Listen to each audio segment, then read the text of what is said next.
12 German shepherds sat locked in metal kennels, trembling, crying, waiting to be sold to strangers. Military working dogs, heroes who had sniffed out bombs, tracked terrorists, and shielded operators with their own bodies. Now discarded like broken equipment. Buyers circled the kennels, dogfighters, backyard breeders, men who saw dollar signs where medals should have been. Nobody spoke for them. Nobody fought for them. Until a Navy SEAL in digital camouflage walked through the gate, saw what was happening, and said 5 words that changed everything. "I will take all of them." No one expected what happened next. Before we continue, tell us where you're watching from in the comments below. And if this story moves you, please subscribe and follow it until the very end. Let's see how far this journey takes us together. Ethan Cole heard the dogs before he saw them. Not barking, crying. The kind of sound that doesn't come from an animal that's hungry or cold or bored. The kind that comes from something that remembers being loved and understands it's been forgotten. He'd heard that sound once before, in a village in Afghanistan, from a dog chained to a post outside a compound his team had just cleared. The handler was dead inside. The dog was still waiting for him to come out. Ethan had carried that sound in his chest for 6 years, and now it was coming from inside a military facility on American soil. His phone had buzzed at 0430 that morning. Unknown number. One message. "They're selling them. All of them. Today. Fort Sailor Disposition Center. Come now. Bring your dog." He'd stared at the text for 30 seconds. Then he'd grabbed his keys, clipped Diesel's leash, and driven 3 hours without stopping. Diesel, his German shepherd, 80 pounds of tan and black loyalty, sat rigid in the passenger seat, ears rotating like satellite dishes, picking up frequencies Ethan couldn't hear. The dog had been Ethan's MWD partner for 4 deployments before a piece of Taliban shrapnel tore through his hip during a compound breach in Kandahar. Ethan had spent 6 months fighting the military bureaucracy to adopt him. 6 months of paperwork and phone calls and threats from desk officers who said retired military working dogs were government property and couldn't be transferred to private ownership without proper disposition protocols. Ethan had used every favor he'd ever earned, called in every debt, contacted his congressman, contacted his congressman's congressman, and when the paperwork finally came through, he'd driven to the kennel facility at 0500, opened the cage door, and Diesel had walked out and pressed his head against Ethan's chest and stayed there for 10 minutes without moving. That was 2 years ago. Diesel hadn't left Ethan's side since. Now they were standing outside the Fort Sailor Disposition Center, and the sounds coming from inside were making Diesel's hackles rise, like a ridge of dark fur along his spine. "Easy, boy." Ethan put his hand on the dog's head. "Let's see what we're dealing with." He pushed through the gate. The first thing that hit him was the smell. Kennel disinfectant and stress hormones, and the sour tang of fear. A smell Ethan recognized from FOBs and field hospitals and every bad place he'd ever been. The second thing that hit him was the number. 12. 12 German shepherds, locked in transport kennels arranged in 2 rows of 6. Some were pacing in tight circles. Some were pressed against the back walls, trembling. Some were lying flat, eyes open, breathing shallow, the canine equivalent of a 1,000-yard stare. And around them, people. 30, maybe 40 civilians, walking between the rows, pointing, whispering, evaluating. A heavy man in a leather vest knelt in front of one kennel and pried the dog's mouth open to check its teeth. A woman with a clipboard was photographing ear tattoos. 2 men in the back were arguing about breeding potential and bloodline verification. Ethan's stomach turned. "Can I help you?" The voice came from behind a folding table near the entrance. A man in Navy service khakis, mid-40s, soft-bodied, with the pale complexion of someone who'd spent his career behind a desk. Lieutenant Commander Ray Holt. His name was printed on a placard next to a stack of forms and a cash box. "What is this?" Ethan asked. "Surplus Animal Disposition Event." Holt didn't look up from his clipboard. "Dogs that have been retired from the MWD program, available for civilian transfer. You interested in one?" "These are military working dogs." "Retired military working dogs. Failed behavioral assessments. Deemed unsuitable for continued service." Holt finally looked up, eyes landing on Ethan's NWU Type 3 uniform, the green and brown digital camouflage, and then on Diesel, who was already pulling toward the kennels, whining. "That your dog?" "That's my partner." "Cute." Holt's mouth twitched. "Well, if you want to browse, the bidding starts in 20 minutes. Cash or certified check only. All sales final. No returns." Ethan didn't respond. He was already walking toward the kennels. Diesel pulled ahead, nose working overtime, and the moment they reached the first row, every dog in the facility reacted. Heads lifted, ears rotated, noses pressed against kennel bars. They could smell Diesel, could smell the combat on him, the training, the familiar chemical signature of a working dog, and something ancient and desperate woke up behind their eyes. The first dog Ethan recognized was Titan. Titan, a massive shepherd with a chest like a barrel and a scar that ran from his left ear to his jaw. Ethan had deployed with Titan's team in Syria 3 years ago. The dog had detected 17 IEDs in a single week, had saved an entire platoon by alerting on a vehicle-borne explosive that nobody else caught. Titan's handler, Staff Sergeant Rivera, had called him the best nose in the entire U.S. military. Now Titan was pressed against the kennel bars, trembling, his eyes locked on Ethan with an expression that wasn't fear and wasn't hope. It was something in between. Something that said, "I know you. You're one of us. Please." "Hey, buddy." Ethan knelt in front of the kennel. "What are you doing here?"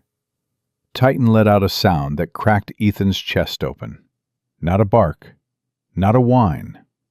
A cry. Deep, broken, from somewhere inside the dog that shouldn't have been able to make that kind of noise. Diesel pressed against the kennel beside Ethan, nose to nose with Titan through the bars, and the two dogs held there. Two warriors recognizing each other, speaking a language that didn't need words. Ethan stood and moved to the next kennel. Ranger, explosives detection dog, 6 years of service, legendary nose. Ranger was lying flat, chin on his paws, eyes open but empty. He didn't react when Ethan approached, didn't lift his head, just lay there breathing, as if he'd already accepted that nobody was coming. Next kennel. Blitz, patrol and pursuit dog, the fastest shepherd Ethan had ever seen in the field. A dog that could run down a fleeing suspect across open desert and hold him until the team caught up. Blitz was pacing in tight circles, his breath coming in short, panicked bursts. His body was thinner than Ethan remembered. His coat was dull. His eyes were wild. "Jesus," Ethan whispered. Then he saw the last kennel in the row, and his heart stopped. Valor. The name hit him like a fist. Valor. Marcus Webb's dog. Marcus's partner. The shepherd who had deployed with Ethan's best friend on every mission for 3 years. The dog who had been beside Marcus in Yemen. The dog who had survived the blast that killed him. Ethan hadn't seen Valor in 18 months. After Marcus died, Ethan had asked about the dog. Had been told Valor was transferred to another unit. Had been told not to worry about it. Had been told to focus on his own recovery and let the system handle the rest. The system had handled it all right. Handled it right into a metal kennel at a surplus disposal event. Valor was lying on his side, ribs showing through dull, matted fur, eyes half closed. He looked like a dog that had stopped waiting, stopped hoping, stopped believing that anyone was ever going to keep the promises that had been made to him. Ethan dropped to his knees in front of the kennel. "Valor!" The dog's ear twitched. One eye opened wider. Then something shifted behind that eye. Recognition, slow and painful, like a light flickering on in a room that had been dark for too long. "Hey, buddy, it's me. It's Ethan." His voice cracked. He couldn't help it. "Marcus sent me." Valor lifted his head, slowly, like the effort cost him everything he had left. He crawled forward, belly dragging on the kennel floor, until his nose pressed through the bars and touched Ethan's fingers. Then the dog made a sound. Not a bark, not a howl. A cry that carried 18 months of grief and confusion and waiting in it. A cry that said, "I remember. I remember the smell of him. I remember the sound of his voice. I remember the night he didn't come back. And I've been waiting for someone, anyone, to tell me it wasn't my fault." Ethan's vision blurred. He gripped the kennel bars and pressed his forehead against the metal and let the tears come, because there was no way in hell he was going to pretend this was okay. Diesel whined beside him, pressed against his leg, felt the grief vibrate through his handler's body, and responded the only way a dog knows how: by being there, by not leaving. "What happened to you?" Ethan whispered. "What did they do to you?" "Sir, the bidding area is to the left." A young petty officer appeared beside him, clipboard in hand, clearly uncomfortable. "If you'd like to register." "Who authorized this?" "Sir?" "These dogs." Ethan stood up. His voice was controlled, but the petty officer took a step back anyway. The way people do when they sense danger they can't see. "Who authorized their retirement and disposition?" I'd have to check with Lieutenant Commander Holt." "Then check." The petty officer hurried away. Ethan turned back to the kennels, counted again. 12 dogs.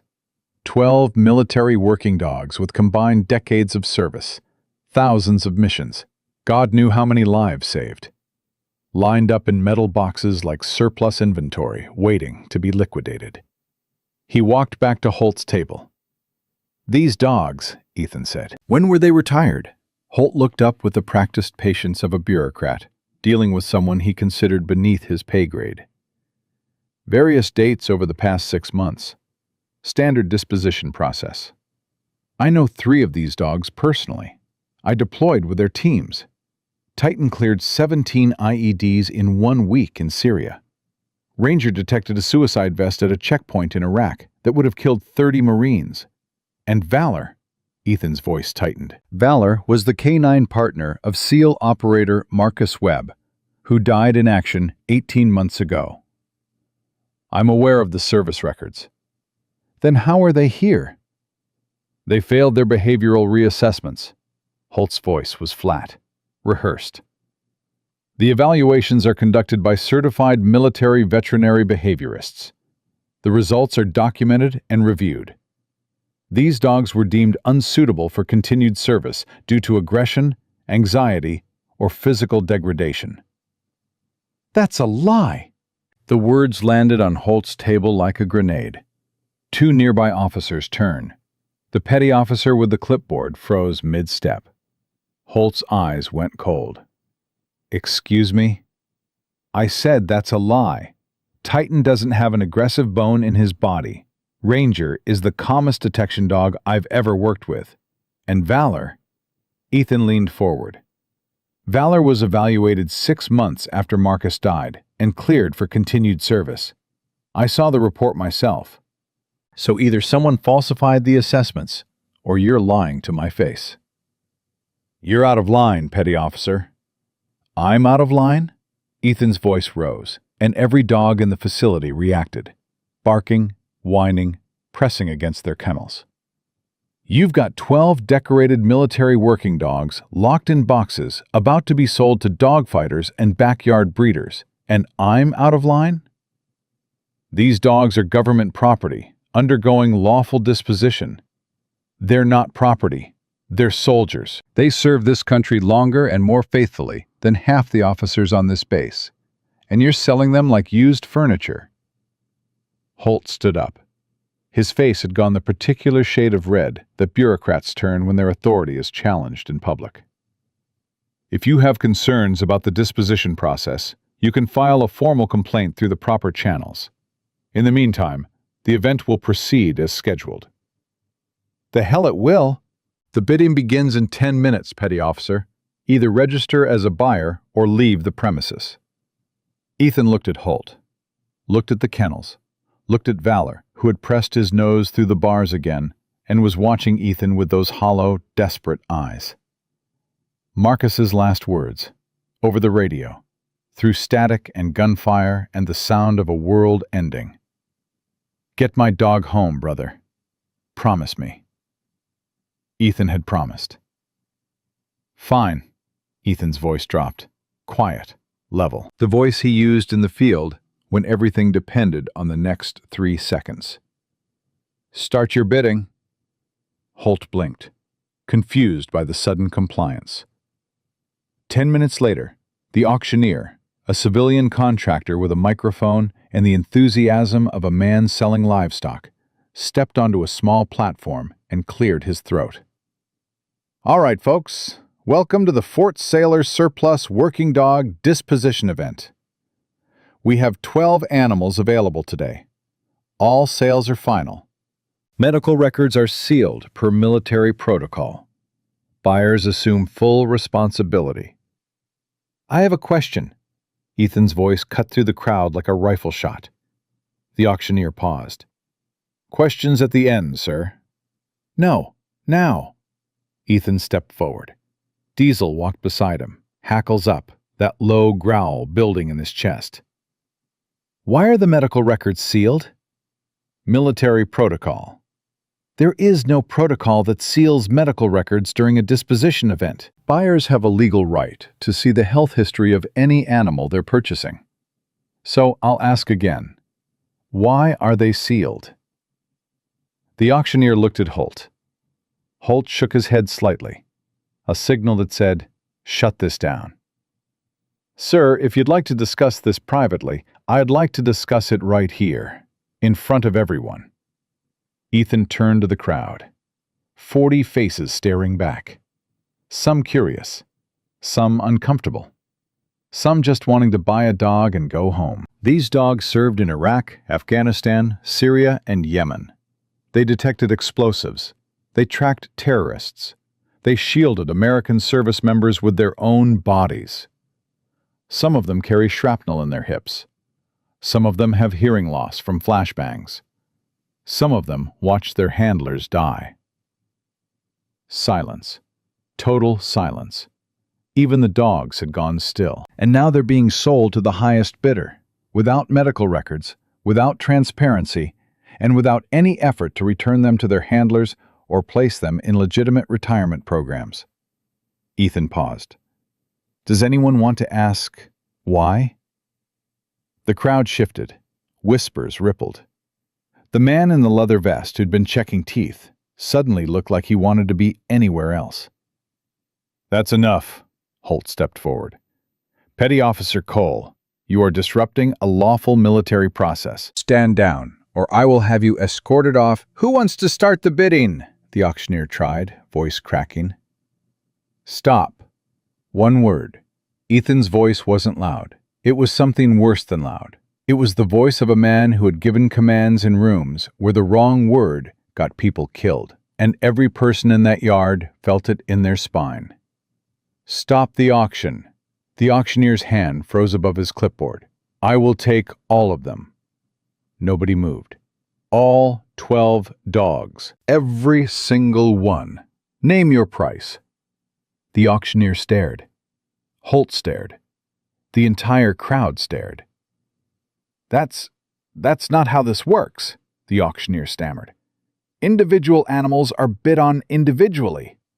Then I'll bid on every one individually, starting now. Whatever the highest bid is, I'll double it. For all 12. You can't afford... Try me. Holt stepped between Ethan and the platform.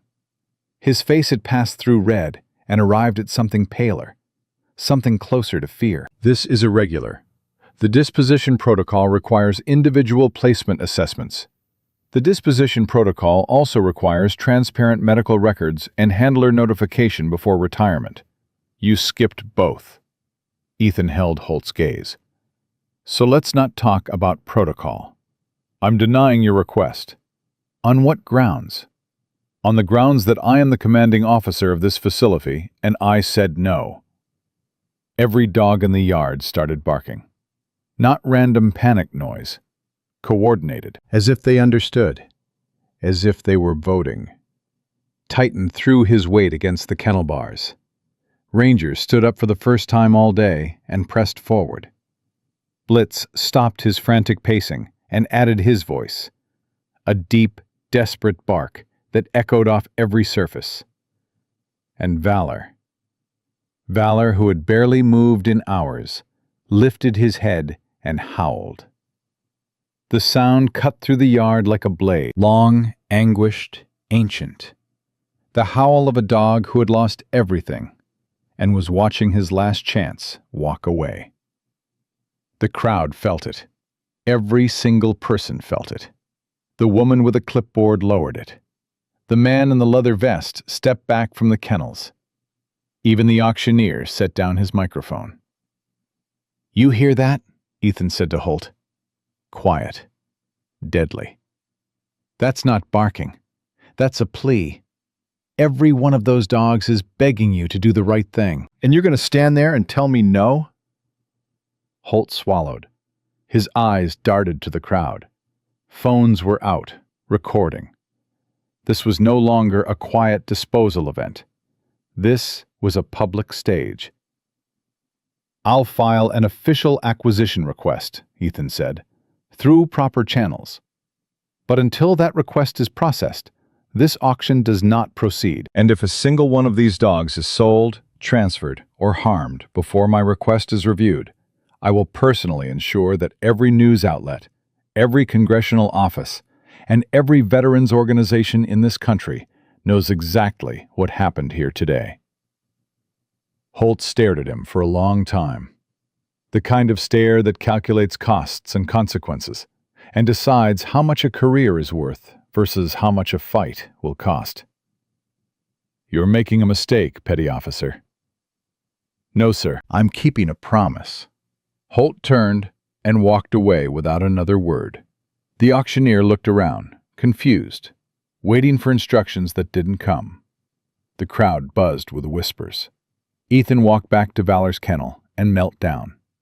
The dog pressed his nose through the bars and touched Ethan's hand, and the trembling in Valor's body eased, just slightly, just enough, as if the dog understood that something had shifted, that someone had finally shown up. I'm going to get you out of here, Ethan whispered. All of you. I promise. Diesel settled beside him. 2 dogs, one on each side of the bars. One free, one caged, and between them, a man who had just declared war on the system that had betrayed them all. Ethan's phone buzzed. Unknown number again. But this time, not a text, a call. He answered. Petty Officer Cole? A woman's voice. Professional. Controlled. But underneath the control, something urgent. My name is Dr. Nora Sinclair. I'm a military veterinarian. I was assigned to the MWD program at Fort Saylor until 3 months ago, when I was transferred to a desk position at Norfolk for, quote, administrative restructuring. Why are you calling me? Because I just watched what you did on a live stream someone is broadcasting from the disposition event, and I need you to know something. I'm listening. Those dogs didn't fail their behavioral assessments. I wrote those evaluations. Every single one of those dogs passed. Someone changed the results after I was reassigned. Ethan's grip tightened on the phone. Who? I can't say for certain, but I can tell you that my transfer happened 2 weeks after I refused to sign off on a bulk retirement order for 23 dogs. An order that came directly from Lieutenant Commander Holt's office. 23? There are only 12 here. Exactly. Dr. Sinclair's voice dropped. Which means 11 dogs are already gone. Sold. Transferred. Disappeared into a system that wasn't designed to track them.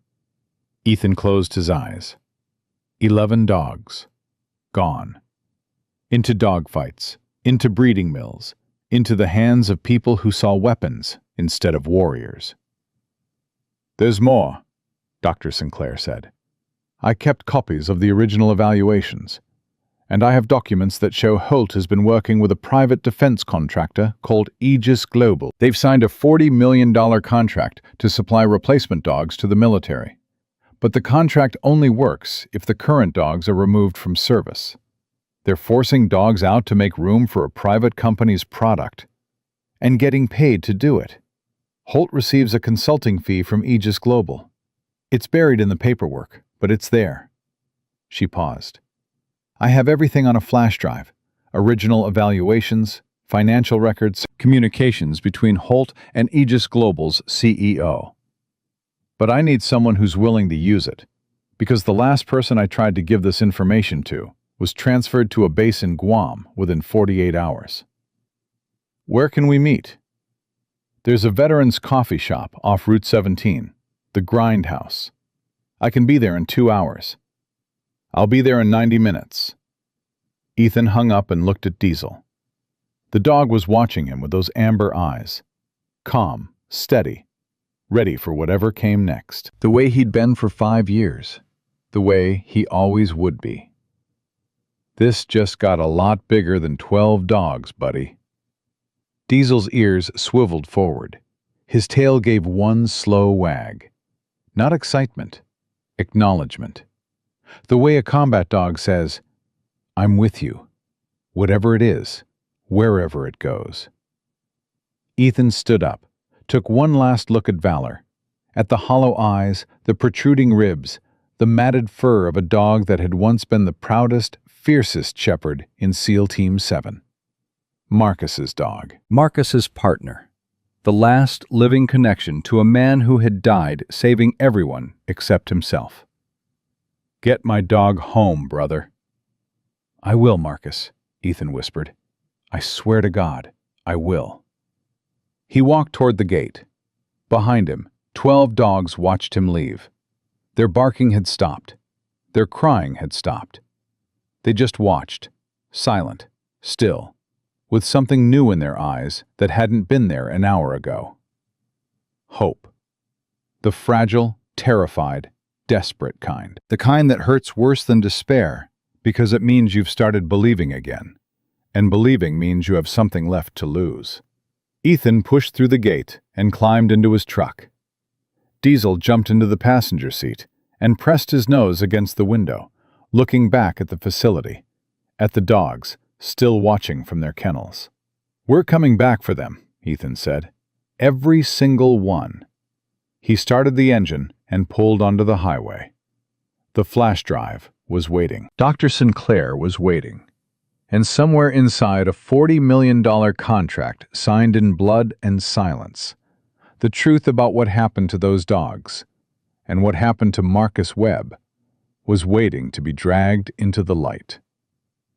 Ethan didn't know it yet, but the flash drive wouldn't just expose a corrupt officer selling dogs for profit.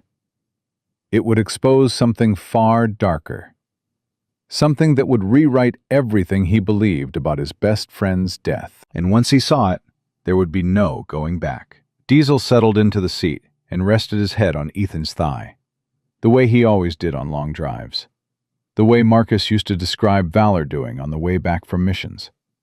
He just puts his head on my leg, man, like he's saying, good job, we survived another one. Marcus should have survived that last one too. Ethan gripped the steering wheel and drove. Dr. Nora Sinclair was already sitting in the back booth when Ethan walked in. She was younger than he'd expected. Mid-30s, lean, with the kind of sharp eyes that came from years of looking at things other people missed. Her hands were wrapped around a coffee cup she hadn't touched, and she was watching the door with the controlled alertness of someone who'd been checking over her shoulder for weeks. Diesel patted in beside Ethan. The coffee shop owner, a retired Marine with a dog's welcome sign that had clearly been written by hand, nodded without comment. This was a veteran's place. Dogs were family here. Dr. Sinclair? Sit down. She didn't waste time with pleasantries. And call me Nora. If we're going to do this, we don't have time for formalities. Ethan slid into the booth. Diesel settled under the table, nose pointed toward the door. Old habit. Nora reached into her bag and placed a flash drive on the table between them. Small, black, unremarkable, the kind of thing you could lose in a coat pocket and never think about again. Everything is on there, she said. Original behavioral evaluations for all 23 dogs that were flagged for forced retirement. My assessments show every single one of them passed. Clean, no aggression, no behavioral degradation, no medical disqualifiers. And after you were transferred? Someone logged into the evaluation system using my credentials and changed the scores. 14 dogs went from fit for continued service to recommended for disposition in a single afternoon. Nora's jaw tightened. They used my name, my login, my professional reputation. If those falsified reports ever go to court, it looks like I'm the one who failed them. That's why they transferred you. Not to shut you up. To frame you. Took me 3 weeks to figure that out. She pushed the flash drive closer. But I'm not the only one with evidence.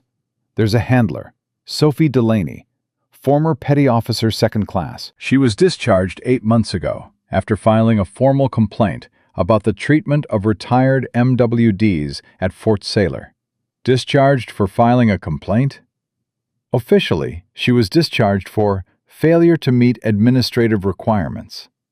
Unofficially, she asked too many questions about where the retired dogs were going, and Holt decided she was a problem. Nora paused. She's been tracking the Aegis Global Connection on her own ever since. Working at a civilian animal shelter, quietly pulling dogs out of the system when she can. Where is she? Bayside Animal Rescue, about 40 minutes from here. Nora slid a piece of paper across the table. She's expecting you. I called her while you were driving. Ethan pocketed the address and picked up the flash drive. What about the 11 dogs that are already gone? The ones that were sold before today? Nora's face changed. The professional composure cracked, and underneath it was something raw. 3 of them were sold to a private security company in Texas that uses former military dogs as guard animals. No veterinary oversight, no welfare checks.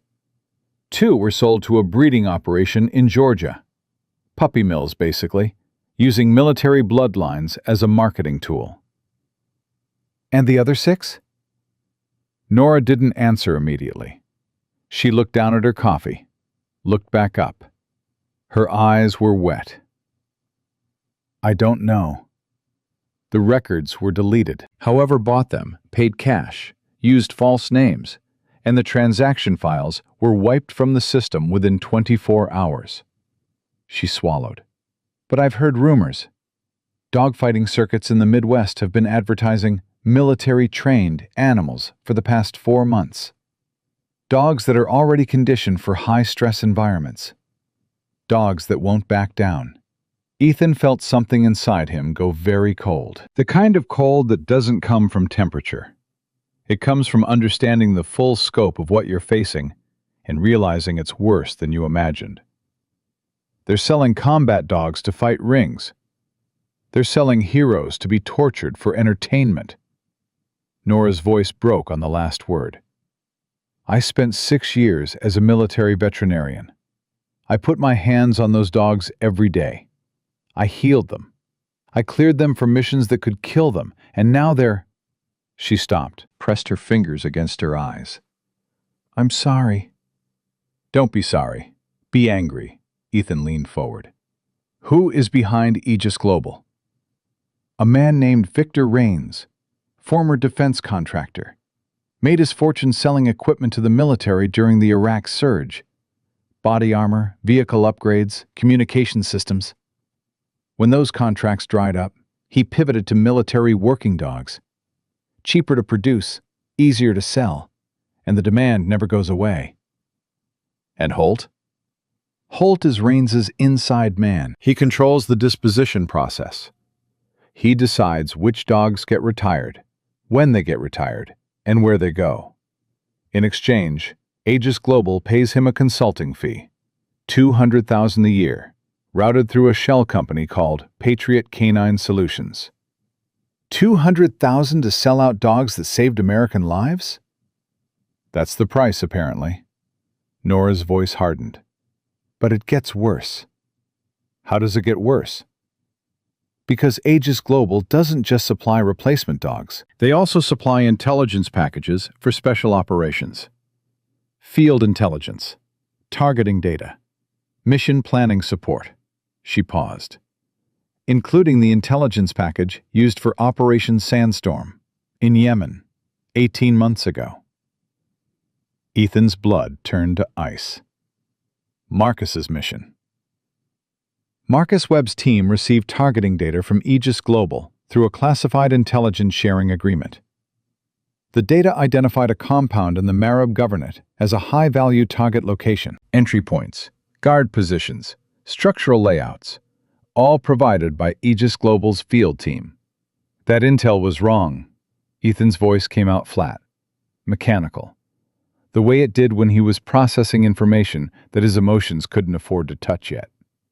The entry point was compromised. The compound layout was inaccurate.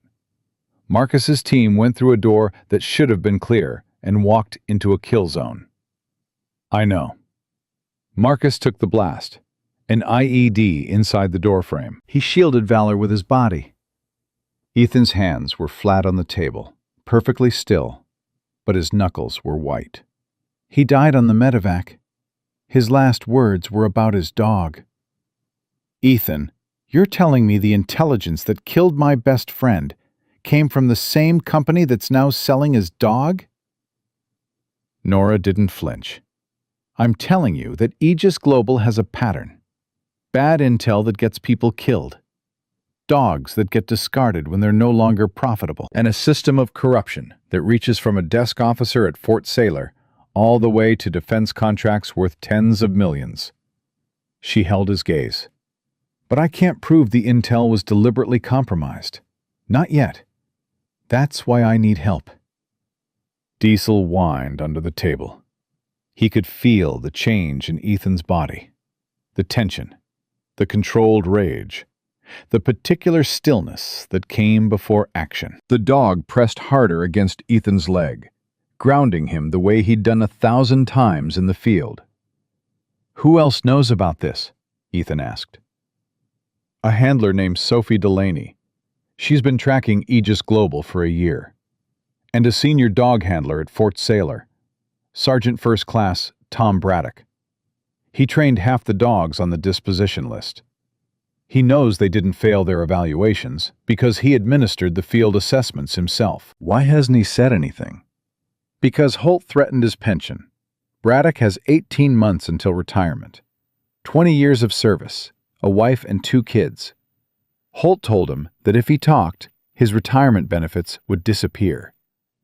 So he watched them take the dogs and said nothing. He watched because he was afraid." Nora's voice softened slightly. "Not everyone has the luxury of being fearless, Ethan." "I'm not fearless. I'm furious. There's a difference." His phone buzzed. Unknown number. He almost ignored it. Then something in his gut told him to answer. "Petty Officer Cole." A man's voice. Smooth. Polished. The voice of someone who hired people to do his talking and only picked up the phone when he wanted to make a point. "My name is Victor Rains. I'm the CEO of Aegis Global Defense Solutions. Ethan looked at Nora, mouthed the name. Her face went white. How did you get this number? I get every number I need, Petty Officer. It's one of the benefits of working closely with the Department of Defense. Rains chuckled, the laugh of a man who found his own power amusing. I understand you made quite a scene at Fort Sailor today. I found 12 military working dogs being sold off like scrap metal. I'd call that more than a scene. You'd call it whatever serves your narrative. I'd call it a lawful disposition process being disrupted by an emotional veteran who can't distinguish between policy and personal feelings. My personal feelings are that those dogs serve this country with more honor than you've ever had in your entire life. So skip the corporate talk and tell me why you're calling. Silence. 3 seconds. The kind of silence that meant recalculation. I'm calling because I respect what you did in the field, Petty Officer. Your service record is impressive. 4 deployments, Silver Star, Purple Heart. A man like you has options. A future. Rains paused. I'd hate to see you throw that away over a misunderstanding about some old dogs. A misunderstanding. Budget decisions are made every day in the military. Units are retired. Equipment is replaced. It's the natural cycle of defense operations. These dogs served well, and now they're being transitioned to civilian life. There's nothing sinister about it. Then why were the behavioral assessments falsified? Another silence. Longer this time. I'm not aware of any falsified assessments.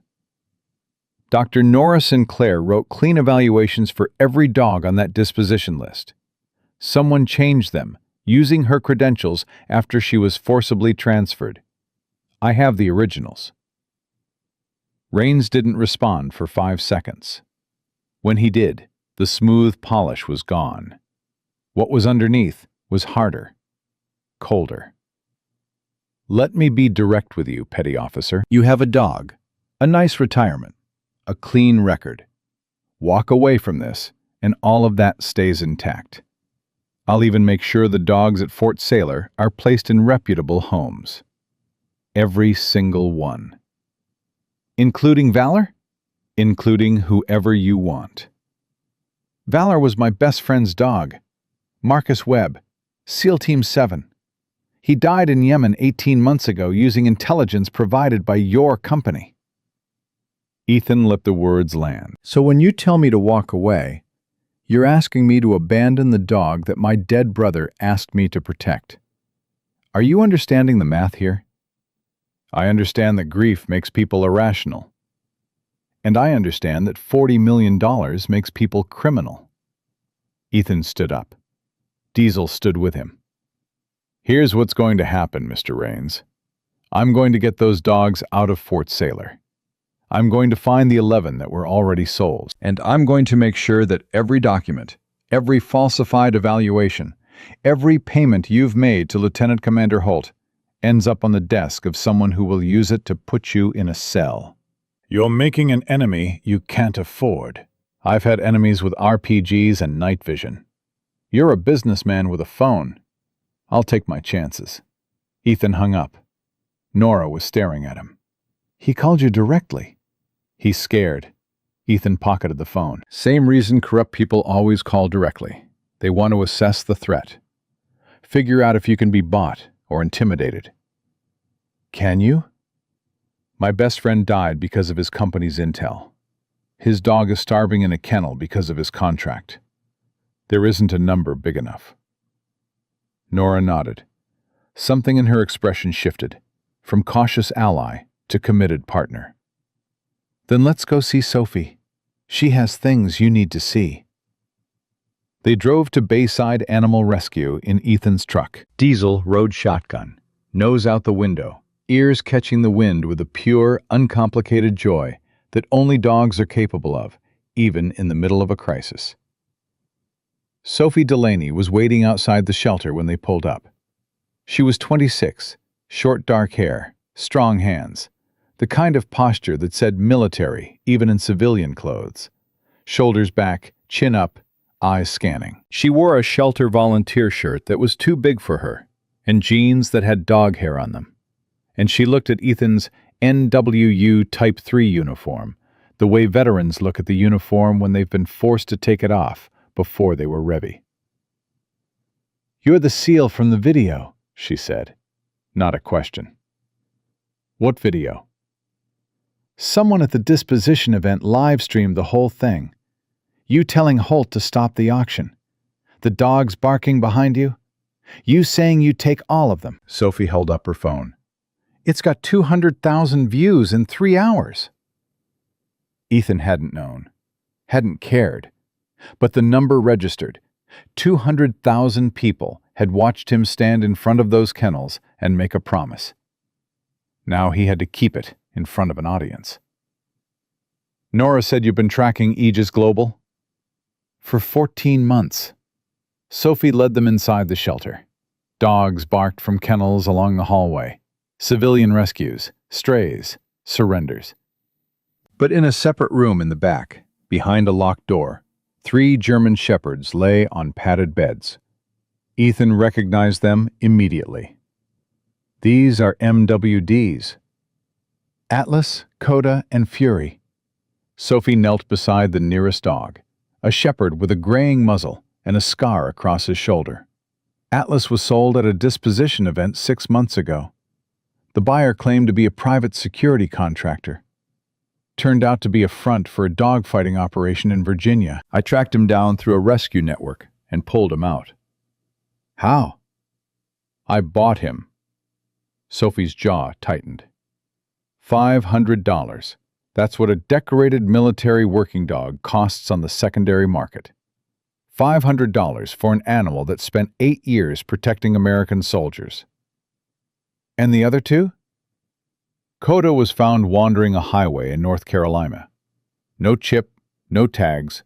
Someone had removed them. Fury was surrendered to a rural shelter in Tennessee by a man who said the dog was too much trouble. The shelter called me because I put out alerts through the rescue network. Sophie stood up. 3 dogs I managed to save, out of 11 that disappeared. 8 still missing. 8 that I can't find. 8 that might already be dead.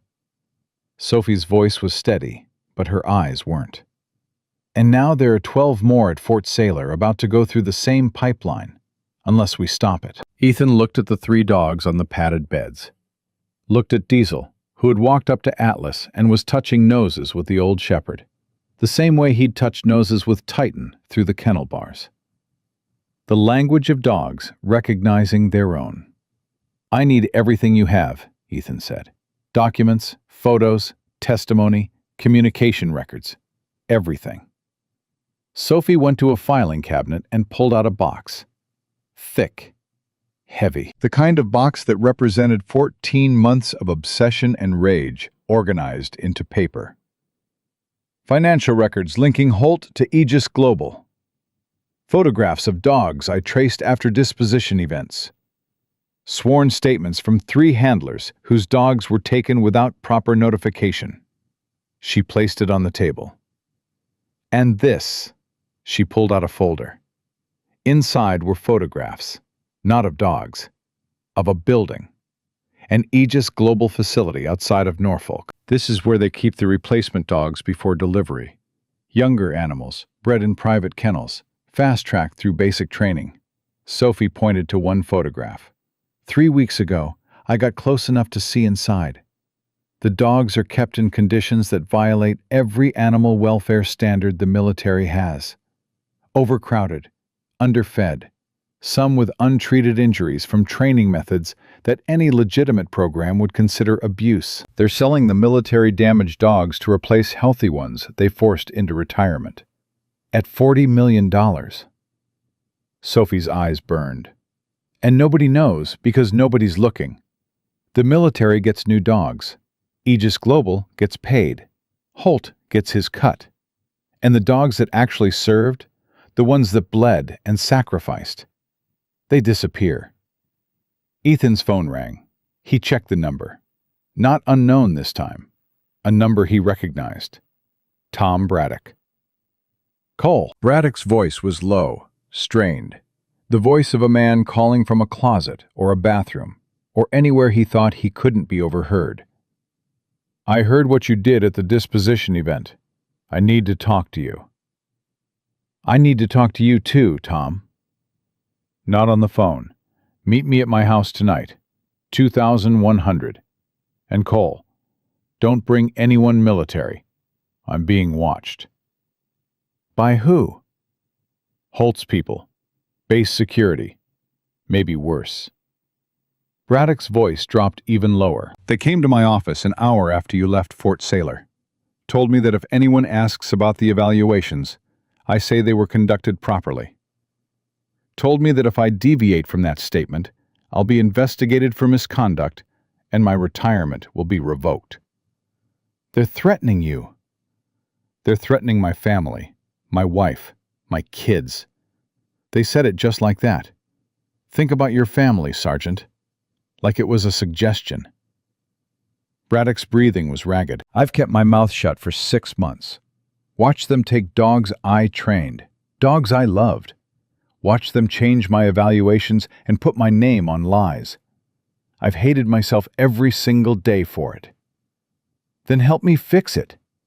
That's why I'm calling. A pause. Ethan heard Braddock swallow hard. I have something.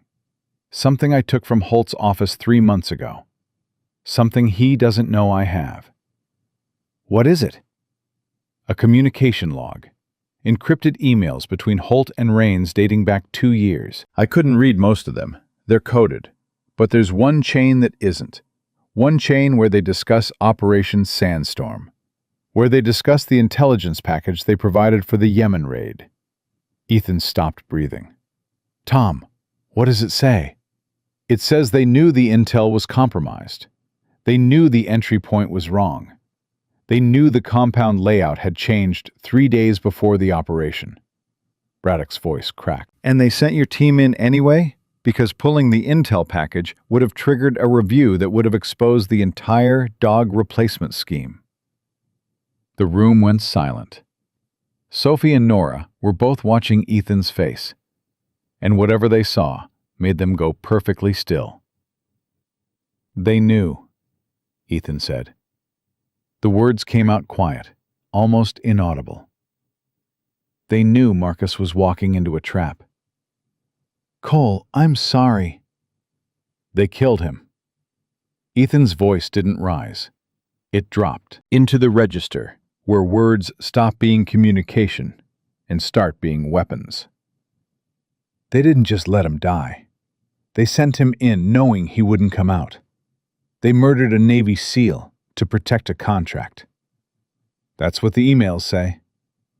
And Valor. Marcus shielded Valor from the blast, saved the dog's life with his own body. And then they took that dog and put him in a cage and tried to sell him. Ethan's hand was gripping the phone so hard the screen cracked along one edge. Marcus died for his dog, and they sold his dog for scrap. I know. That's why I can't stay quiet anymore. I don't care about my pension. I don't care about my career. What they did to those dogs. What they did to Webb. Braddock's voice steadied. I'll testify. Whatever you need. Wherever you need me. I'm done being afraid. 2100. Your house. I'll be there. Cole, be careful. If Rains finds out what I have, he won't just threaten. The man has private security, ex-military, the kind of people who make problems disappear. I've been a problem my whole career, Tom. Nobody's made me disappear yet. He hung up. Nora and Sophie were both staring at him. Diesel was pressed against his leg, whining softly, feeling the earthquake inside his handler's body. Ethan. Nora's voice was careful. What did Braddock say? Ethan looked at her, looked at Sophie, looked at the 3 rescued dogs lying on their beds, trusting the humans around them because that's what dogs do. They trust, even when every experience tells them they shouldn't. Marcus Webb didn't die in combat. Each word fell like a stone into still water. He was murdered. Aegis Global knew the intel was compromised. They sent his team into a kill zone because pulling the intelligence package would have exposed their corruption. Sophie's hand went to her mouth. Nora closed her eyes. My best friend was assassinated to protect a $40 million dog contract. Ethan's voice was steady now. Not calm. The opposite of calm. The kind of steady that happens when fury burns so hot it turns everything else to ash, and what's left is pure, crystallized purpose. And the dog he died to save is sitting in a kennel at Fort Sailor with his ribs showing, waiting to be sold to a stranger. What do you want to do? Sophie asked. I want to burn them down. Holt, Rains, every person who signed off on this. Every person who knew and said nothing. And the dogs? Ethan looked at Diesel. The dog looked back with amber eyes that held no judgment, no agenda, no calculation. Just loyalty. Pure, unbreakable. The kind that humans talk about, but dogs actually live. The dogs come first. They always come first. He picked up the flash drive from the table, picked up Sophie's box of evidence, picked up his phone, and started composing the message to a number he hadn't used in 3 years. A number belonging to Captain Diane Mercer, NCIS. The one person in the military justice system he trusted absolutely. I need both of you tonight, at Braddock's house, 2100. I'll be there, Nora said. Me too, Sophie said. Ethan nodded, looked down at Diesel. The dog's tail gave one slow, deliberate wag. Let's go get those emails, boy. And then let's go get our dogs. Diesel stood up, pressed his head against Ethan's hand, the way he did before every mission, the way he'd always done. The gesture that said, I don't know what's coming, but I know I'm going with you, and that's enough. Ethan walked out of the shelter with evidence in his hands and murder in his heart, and 12 dogs waiting in kennels for a man who had just learned that keeping his promise was going to cost more than he'd ever imagined. And he was going to pay it anyway. Every last cent. Braddock's hands were shaking when he opened the door. Not the kind of shaking that comes from cold or caffeine. The kind that comes from a man who has spent 6 months swallowing poison and has finally decided to spit it out, knowing it might kill him either way. Get inside, Braddock said. All of you. Fast. Ethan went first, Diesel next. Then Sophie and Nora, moving quickly, silently, the way people move when they understand the stakes have passed beyond careers and entered the territory of survival. Braddock locked the door, checked the window, pulled the blinds shut with the precise, mechanical movements of a man running on adrenaline and terror in equal measure. Where's your family? Ethan asked. Sent them to my sister's in Richmond this morning. Told my wife it was a surprise visit. Braddock's jaw worked. She doesn't know about any of this, about the dogs, about what Holt's been doing. I couldn't, his voice cracked. I couldn't tell her I've been a coward for 6 months. You're not a coward, Tom. You were protecting your family. I was protecting myself. Braddock met Ethan's eyes, and the self-loathing in them was so raw it made the air heavier. I watched them change the evaluations on my computer. Watched them reclassify dogs I'd trained for years as aggressive, as unfit, as surplus. Dogs that would have run through fire for me. And I sat there and let someone stamp defective on their records because I was afraid of losing my pension. You're here now, Sophie said quietly. That's what matters. Braddock stared at her for a long moment. Then he went to a closet in the hallway and pulled out a lockbox. Combination lock. His fingers fumbled twice before getting it open. Inside was a laptop. Old, Military issue. The kind that looked like it had survived a deployment, because it had. 3 months ago, Holt left his office unlocked during a fire drill. 90 seconds, that's all I had. Braddock set the laptop on the kitchen table. I plugged in the USB and copied everything I could grab. Didn't even look at what I was getting, just copied and ran. And Holt doesn't know? If Holt knew, I'd be in a cell right now. Or worse. Braddock opened the laptop. Most of what I grabbed is encrypted. Financial records, personnel files, communication logs, all locked behind passwords I can't crack. But there's one folder that wasn't encrypted. One chain of emails that Holt either forgot to protect or didn't think anyone would ever see. He turned the screen toward Ethan. The email chain was between two addresses, one internal military, one private. The internal address belonged to Holt. The private address was registered to a domain called patriotcanine.net. Raines's shell company. Ethan read the first email, dated 14 months ago. Phase 2 proceeding. Retirement orders for Unit Group 7 processed. Behavioral modifications applied to evaluation records per our agreement. Disposition scheduled for Q3. Revenue allocation as discussed. Revenue allocation. They were talking about living, breathing animals. Dogs that had served in combat. Like quarterly earnings. The second email, dated 11 months ago. Concerns raised by veterinary officer re-evaluation discrepancies. Recommend reassignment to non-critical post, Norfolk suggested. Handle quietly. That was Nora. Her career, her reputation, her life's work. Handle quietly, in 6 words. Then Ethan reached the third email chain, dated 20 months ago, 2 months before Marcus died. His hand stopped on the trackpad. Read it, Braddock said. You need to see all of it. The email from Raines to Holt. Intel package for Sandstorm compiled from secondary sources. Primary verification incomplete. Field team reports potential structural changes to target compound, but confirmation timeline exceeds operational window. Recommend proceeding with existing data. Delay risks exposure of Program Vanguard.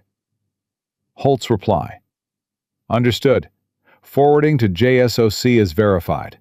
Will flag as high confidence. Ethan read it again, and a third time, because his mind refused to accept what his eyes were showing him. High confidence, he said. The words tasted like ash. Holt flagged unverified intelligence as high confidence. He sent my team into a compound using targeting data that his own contractor admitted was incomplete. Because verifying the intel would have delayed the operation, Nora said, reading over his shoulder. And a delay would have triggered a review of the intelligence source, which would have exposed Program Vanguard, the dog replacement scheme. They chose a contract over Marcus's life. They chose money over all of your lives. Nora's voice was barely a whisper. Your entire team walked into that compound based on a lie. Ethan pushed back from the table, stood up, walked 3 steps toward the wall, and stopped because there was nowhere to go. Nowhere in the world he could walk to that would make this not be true. Marcus, laughing in the ready room before the mission brief. Checking Valor's harness with the obsessive care of a handler who loved his dog more than sleep. Saying, "Let's go get him, brother," the way he always did before they stepped off. Like it was a game. Like they were invincible. Like dying was something that happened to other people. Marcus hadn't died in combat. He'd been sacrificed on an accountant's spreadsheet. Diesel pressed against Ethan's leg, hard. The dog could feel the seismic shift happening inside his handler. The grief restructuring itself into something darker, something sharper, something that would either save them all or consume them. Ethan, Sophie's voice. Careful. The way you talk to someone standing on an edge. We can use this. This is the evidence that changes everything. But only if we move now, before Rains finds out what Braddock has. She's right, Nora said. These emails prove foreknowledge, prove that Holt submitted falsified intelligence to a joint special operations command. That's not corruption. That's a war crime. Who do we take it to? Braddock asked. The chain of command is compromised. Holt has allies at Fort Sailor. The base commander signed off on the disposition events without questioning them. If we go through military channels, we don't go through military channels. Ethan turned around. His face had changed. The grief was still there, but it had been packed down beneath something harder, something operational. The face of a SEAL who had just identified his target. We go to NCIS. NCIS? Braddock looked skeptical. They're military law enforcement. If the chain of command is compromised, NCIS operates independently. They report to the Secretary of the Navy, not to base commanders or facility directors. And I know someone there. Ethan pulled out his phone. Captain Diane Mercer. She's been watching Aegis Global for 2 years. She told me once, over drinks at a retirement party, that she knew Rains was dirty, but could never get enough evidence to move. You trust her? With my life, which is exactly what I'm about to do. He dialed. 3 rings. Mercer? Captain, it's Ethan Cole. Cole. A pause. The particular pause of someone who hasn't heard a name in years, but recognizes it instantly. I saw the video from Fort Sailor. 2 million views now, by the way. You're trending on every veterans page on the internet. I don't care about views. I care about 12 dogs in kennels and a dead SEAL who deserves justice. Marcus Webb. You know about him? I know Aegis Global provided the intelligence for Operation Sandstorm. I know the intel was flagged as high confidence when it shouldn't have been. And I know that someone in the disposition chain at Fort Sailor has been working with Rains to force out military working dogs and replace them with Aegis Global's stock. Mercer's voice tightened. What I don't have is proof, hard documentation that connects the dots. I have it. Silence. The kind that means someone has stopped breathing. What do you have, Cole? Encrypted emails between Holt and Rains discussing the falsification of the Sandstorm intelligence package. Original behavioral evaluations proving the dogs didn't fail their assessments. Financial records linking Holt to a $200,000 annual payment through a shell company. Testimony from the senior handler who watched the evaluations being changed. And a military veterinarian who was forcibly transferred for refusing to sign fraudulent retirement orders. Mercer was quiet for 5 full seconds. Ethan could hear her thinking, weighing the evidence against the risk, calculating the operational requirements, deciding whether this was real or another dead end in a 2-year investigation that had produced nothing but frustration. Where are you? Off base. Secure location. Stay there. I'm mobilizing a team. We can be at Fort Sailor by dawn. Mercer paused. But Cole, I need something more. The emails and evaluations will support charges against Holt, maybe even Rains, but to prove that the Sandstorm intel was deliberately compromised, to prove that Webb's death wasn't a tragic intelligence failure, but a calculated decision, I need someone on the inside to confirm the chain of custody. Braddock. Sergeant First Class Tom Braddock. He's with me now. He's willing to testify. Is he reliable? Ethan looked at Braddock. The man's hands had stopped shaking. Something had settled behind his eyes. The look of a man who had finally made the decision he should have made 6 months ago, and was ready to live with whatever it cost. He's terrified and he showed up anyway. In my experience, that's the most reliable kind of person there is. All right, I'm moving. 6 hours. Keep everyone safe until then. Mercer hesitated. And Cole, the dogs at Fort Sailor.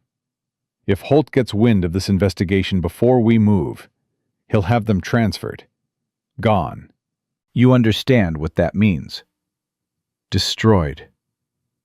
Or worse, sold into the same pipeline that already swallowed 11 others. Mercer's voice hardened. Can you secure them? I have a plan. Is it legal? Mostly. Cole, do you want those dogs alive when your team arrives? Or do you want them to be legally compliant and dead? 3 seconds of silence. Keep them alive. I'll deal with the paperwork. She hung up. Ethan looked at the 3 people in the room. Nora, the veterinarian who had refused to sign fraudulent orders and lost her career for it. Sophie, the handler who had been discharged for asking the wrong questions and had spent 14 months building a case on her own. Braddock, the trainer who had watched in silence for 6 months and was now standing up because a man with a dog had walked into an auction and reminded him what courage looked like. Here's what's going to happen, Ethan said. We have 6 hours before Mercer's team arrives at Fort Sailor. In that window, we need to extract 12 dogs from the disposition center before Holt can move them. Extract? Braddock's eyes widened. You want to break into a military facility and take... I want to enter a military facility using legitimate veterinary authorization and remove animals whose welfare is at immediate risk. Ethan looked at Nora. You're still a commissioned military veterinarian. Your credentials are still active. I was reassigned, not discharged. Technically, yes. My clinical authority extends to any military working dog in distress. Nora caught on fast. I can issue an emergency welfare hold. It's a medical directive that overrides disposition orders when an animal's health is in immediate danger. Will it hold up? Long enough. If anyone challenges it, the burden is on them to prove the dogs aren't in danger, and given the condition I saw them in from the live stream. Nora's mouth tightened. Malnourished, stressed, at least 2 showing signs of acute anxiety disorder. I can document enough to justify an emergency removal. Braddock, you have base access. Until 0600, when my regular shift starts. After that, my movements get logged. Then we go before 0600. Ethan turned to Sophie. I need your shelter as a temporary holding facility. 12 dogs. Minimum 48 hours until NCIS can secure them as evidence. The shelter can handle it. I've been preparing for something like this since I started. Sophie paused. But Ethan, what about the 11 dogs that are already gone? Atlas, Coda, and Fury are safe at my shelter, but 8 are still missing. One problem at a time. Tonight, we save the 12 we can reach. Tomorrow, we find the 8 we can't. He looked at each of them. Anyone want to walk away? This is the last chance. After tonight, there's no going back. Nobody moved. Good. Ethan knelt beside Diesel.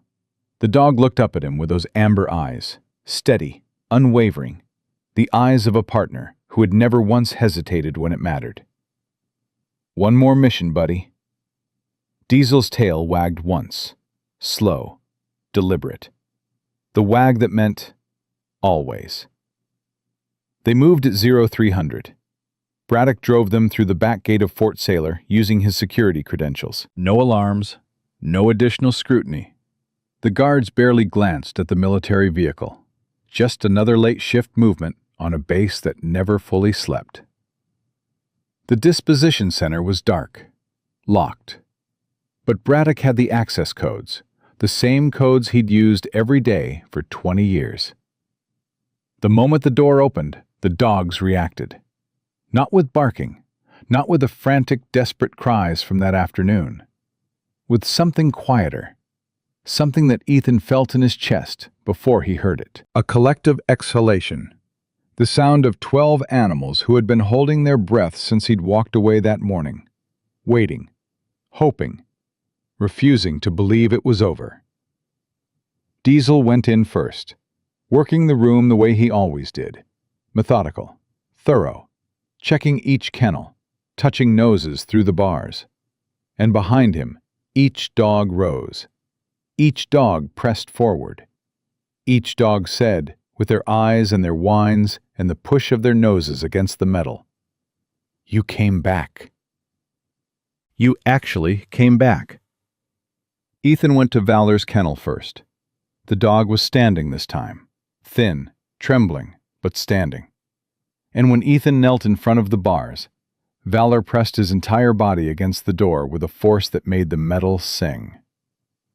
"I told you I was coming back." Ethan's voice was rough. "I don't break promises, buddy. Not to Marcus. Not to you." Nora moved through the facility with clinical precision, documenting each dog's condition on her tablet. Weight loss, stress indicators, dehydration, untreated pressure sores from lying on concrete. She photographed everything, evidence that would support both the emergency welfare hold and the criminal case. "These dogs haven't been properly fed in at least a week," Nora said, her voice tight with controlled fury. "Titan has lost 12 pounds since his last recorded weight. Blitz is showing signs of acute stress collapse. And Valor..." She stopped in front of his kennel. "Valor has a wound on his right hip that hasn't been treated. It's infected." "Shrapnel scar," Ethan said. "From Yemen. It was healing fine when he was with his handler. Someone stopped treating it. Someone stopped caring." Nora signed the emergency welfare directive on her tablet. 12 dogs. Immediate removal authorized under Military Veterinary Code. My name, my credentials, my authority. Braddock unlocked the first kennel. Titan stepped out, cautious at first, then faster, pressing his massive body against Braddock's legs with a force that nearly knocked the man backward. "Easy, big guy," Braddock's voice broke. "I'm sorry. God, I'm so sorry." Titan didn't understand the words, but he understood the tone. He pressed harder, forgiving everything with the simple pressure of his body against the man who had once been his trainer, his protector, his person. One by one, the kennels opened. Ranger stepped out and immediately went to Diesel, the two dogs circling each other in the ancient ritual of warriors recognizing equals. Blitz emerged, trembling, legs unsteady, and Sophie caught him, guided him gently, supported his weight, whispered calm words into his flattened ears until the shaking eased. Ethan opened Valor's kennel last. The dog didn't rush out. He stepped forward slowly, with the careful deliberation of an animal that had been tricked before and couldn't survive being tricked again.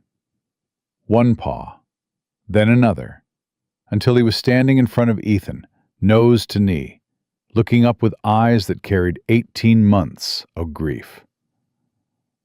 "Hey," Ethan knelt. "You're free, buddy. For real this time." Valor pressed his face into Ethan's chest, the same place Marcus used to hold him after missions. The same warmth.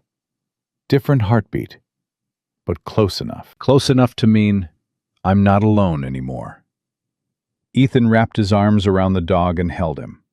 Felt the protruding ribs. Felt the trembling. Felt the infected wound on his hip that nobody had bothered to treat, because nobody had bothered to care. "I've got you," Ethan whispered.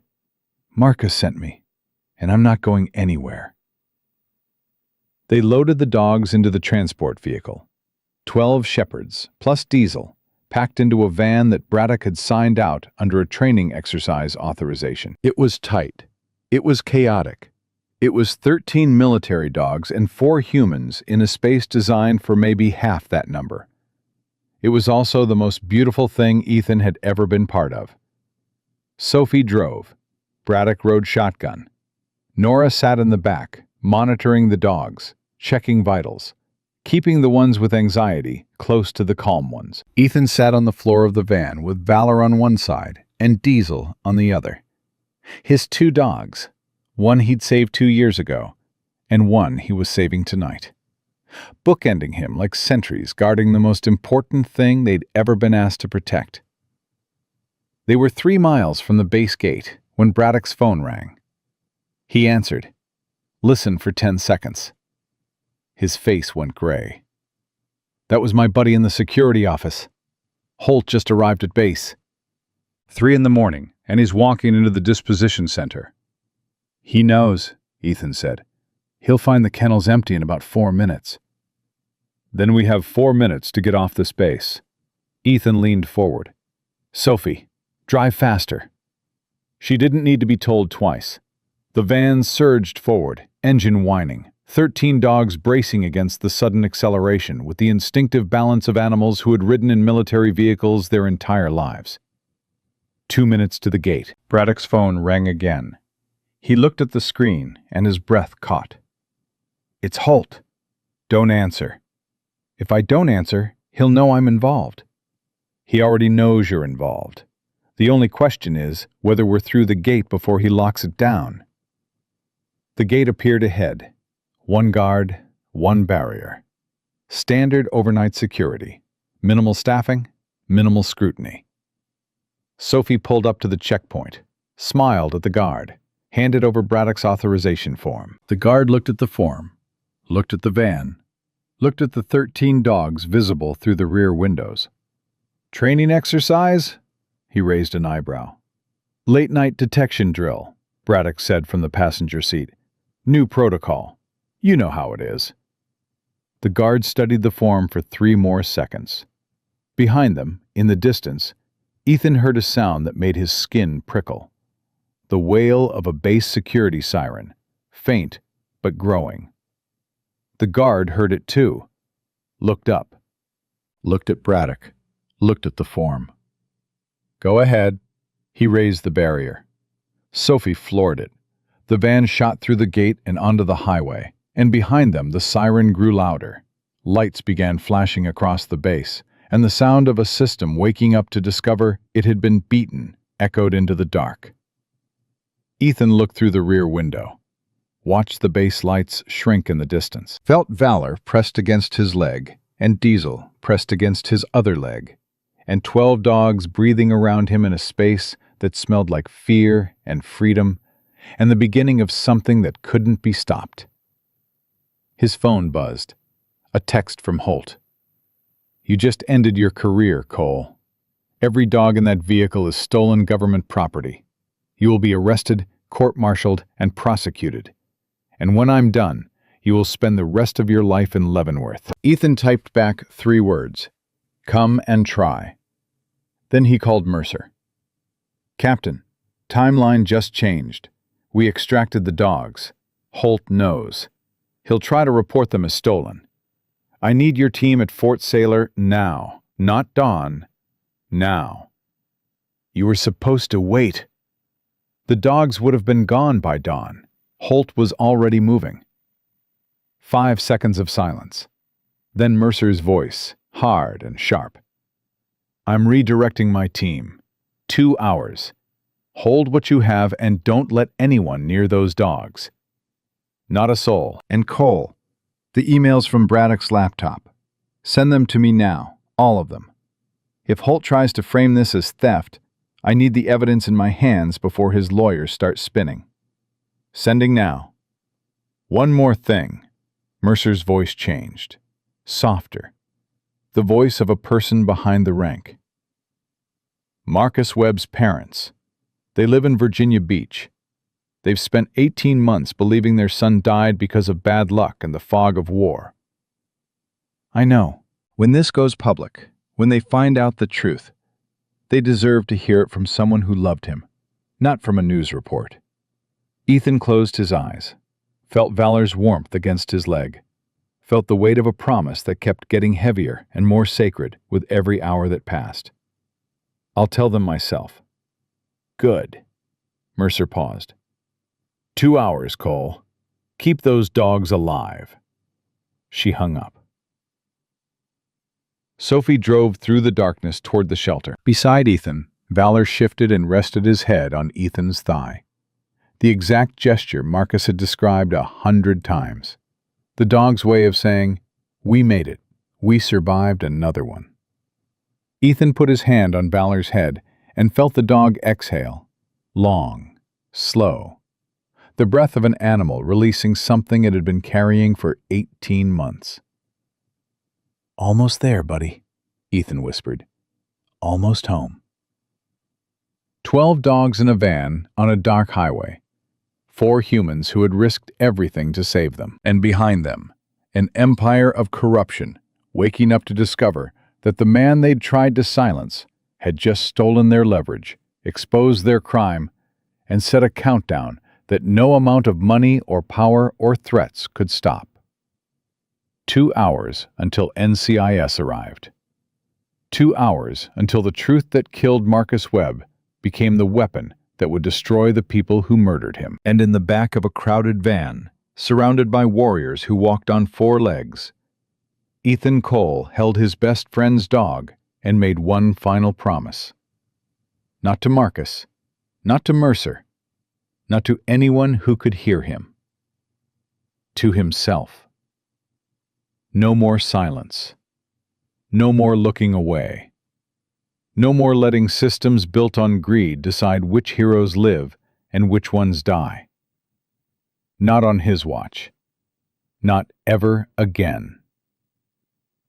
Sophie backed the van into the shelter's loading bay at 0347.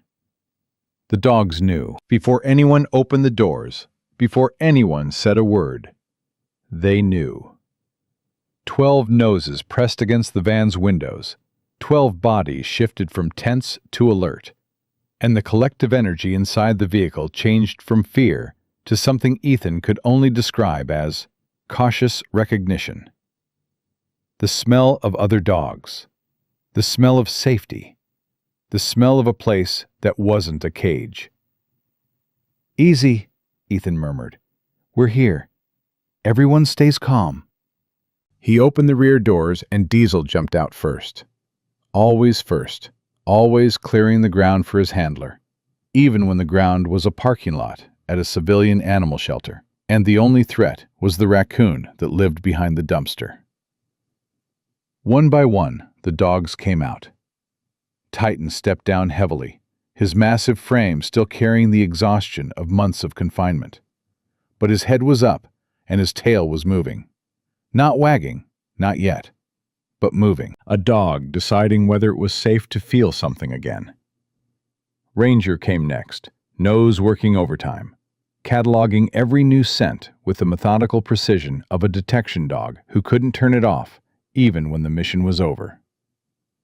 Blitz had to be carried. Sophie lifted him out of the van and set him on his feet, and he stood there trembling until Titan pressed against his side, and the trembling eased. Valor was last. Ethan didn't rush him. He sat in the open doorway of the van and waited while Valor gathered whatever was left of his courage and forced his thin, weak body to move. The dog stepped down one paw at a time, nose testing the air, eyes scanning for threats that existed only in the memory of a shepherd who had learned the hard way that new places could mean new cages. "You're safe," Ethan said. "I promise." Valor pressed against his legs and stayed there. Sophie had prepared the shelter's back wing, the section reserved for long-term rehabilitation cases. 15 kennels with padded bedding, fresh water, food bowls already filled. She'd called in 2 volunteers she trusted absolutely. A retired Marine named Davis, who fostered rescue dogs, and a vet tech named Anya, who worked overnight shifts and never asked questions she didn't need answers to. 12 dogs? Davis looked at the procession filing through the back door and let out a low whistle. "Sophie, when you said you needed help tonight, I thought you meant with a litter of puppies. These are military working dogs. They've been forcibly retired and were about to be sold off at a disposition auction." Sophie guided Blitz to the nearest kennel. "They need food, water, and quiet. And they need to not exist on any records until NCIS arrives." Davis looked at Ethan. Looked at the NWU Type 3 uniform.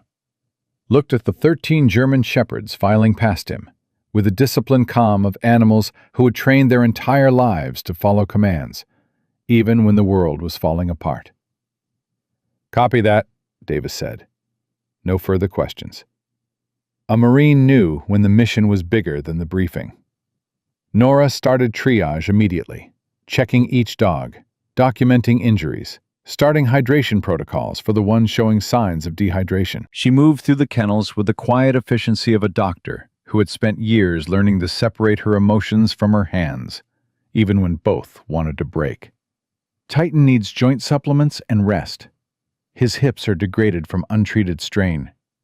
Ranger has a dental infection that's been festering for weeks. Blitz. She stopped in front of his kennel, and for the first time since Ethan had met her, Nora Sinclair's composure cracked all the way through. Blitz has stress-induced cardiomyopathy. His heart is enlarged. He's been in a state of sustained panic for so long that it's physically damaged his cardiac tissue.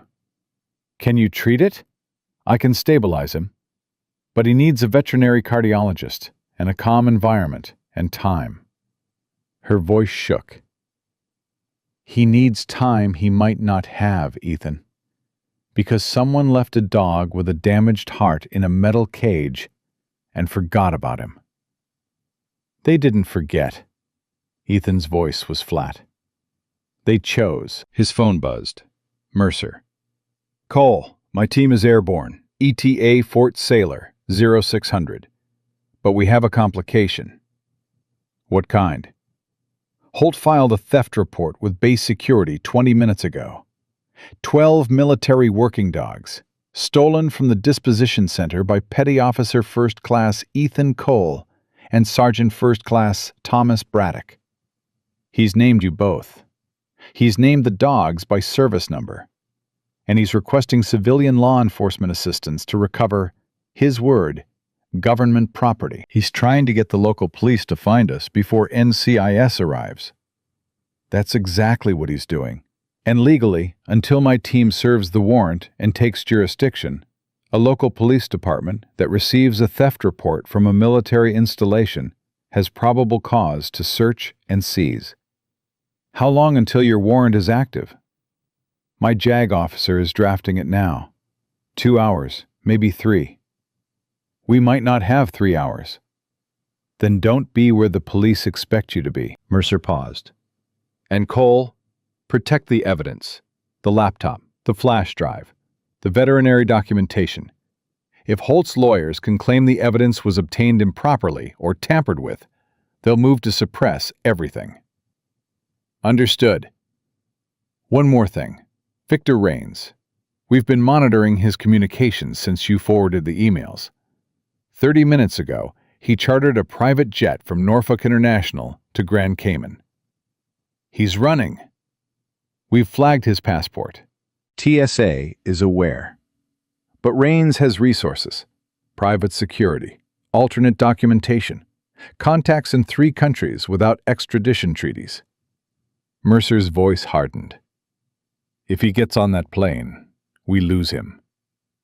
"Then don't let him get on the plane." "That's above my authority. I've escalated to the FBI. They're coordinating with Customs and Border Protection. But Cole, if Rains disappears, the murder charge dies with him. We can still get Holt for corruption and fraud, but the sandstorm evidence, the proof that Marcus was set up, that's all on Rains. He's the one who made the call. He's the one who sent the email." Ethan felt the ground shift under his feet. The entire case, Marcus's justice, the dog's freedom, everything they'd risked, balanced on whether a rich man with a private jet could be stopped before he reached international airspace. "Keep me updated. Every 30 minutes. Stay safe, Cole." She hung up. Braddock was pacing the shelter's back room, phone in his hand, face the color of old concrete.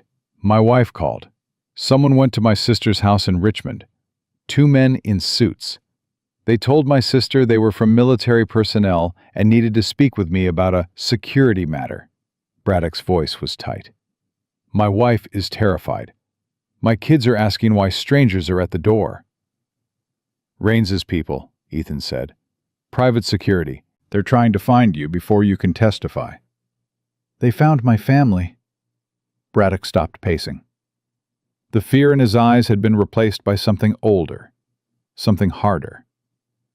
The particular fury of a man whose children have been threatened. I spent 6 months being a coward to protect them, and they went after them anyway. Call your wife. Tell her to take the kids and go to a hotel. Different name, cash only. Don't use credit cards. Don't call anyone she knows. Ethan gripped Braddock's shoulder. Your family will be safe. Mercer will have protection on them within the hour. And if she can't? Then I will. Ethan held his gaze. I lost my best friend because I couldn't protect him. I'm not losing anyone else.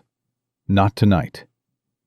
Braddock nodded, pulled out his phone, walked to the corner of the room, and called his wife. And Ethan heard the words come out. Baby, listen to me. Take the kids, leave now. I'll explain everything.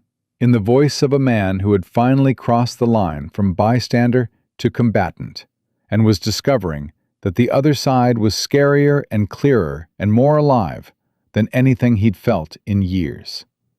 Sophie found Ethan in the kennel room, sitting on the floor between Valor and Diesel. Both dogs were pressed against him. Valor's breathing had evened out. Not calm exactly, but steadier. The steadiness of an animal that had found something solid to lean against. There's something you need to see. Sophie knelt beside him and held out her phone. The video from the disposition event. The one where you stopped the auction. It hit 10 million views an hour ago. Ethan took the phone, scrolled through the comments. That's the most beautiful thing I've ever seen. Someone give that man every dog in America. I'm a retired canine handler. I'm crying. Where are those dogs now? How do we help? This is what a real hero looks like. And then, deeper in the comments, something that made Ethan stop scrolling. I'm Marcus Webb's mother. My son died 18 months ago in Yemen. His dog Valor was supposed to be protected.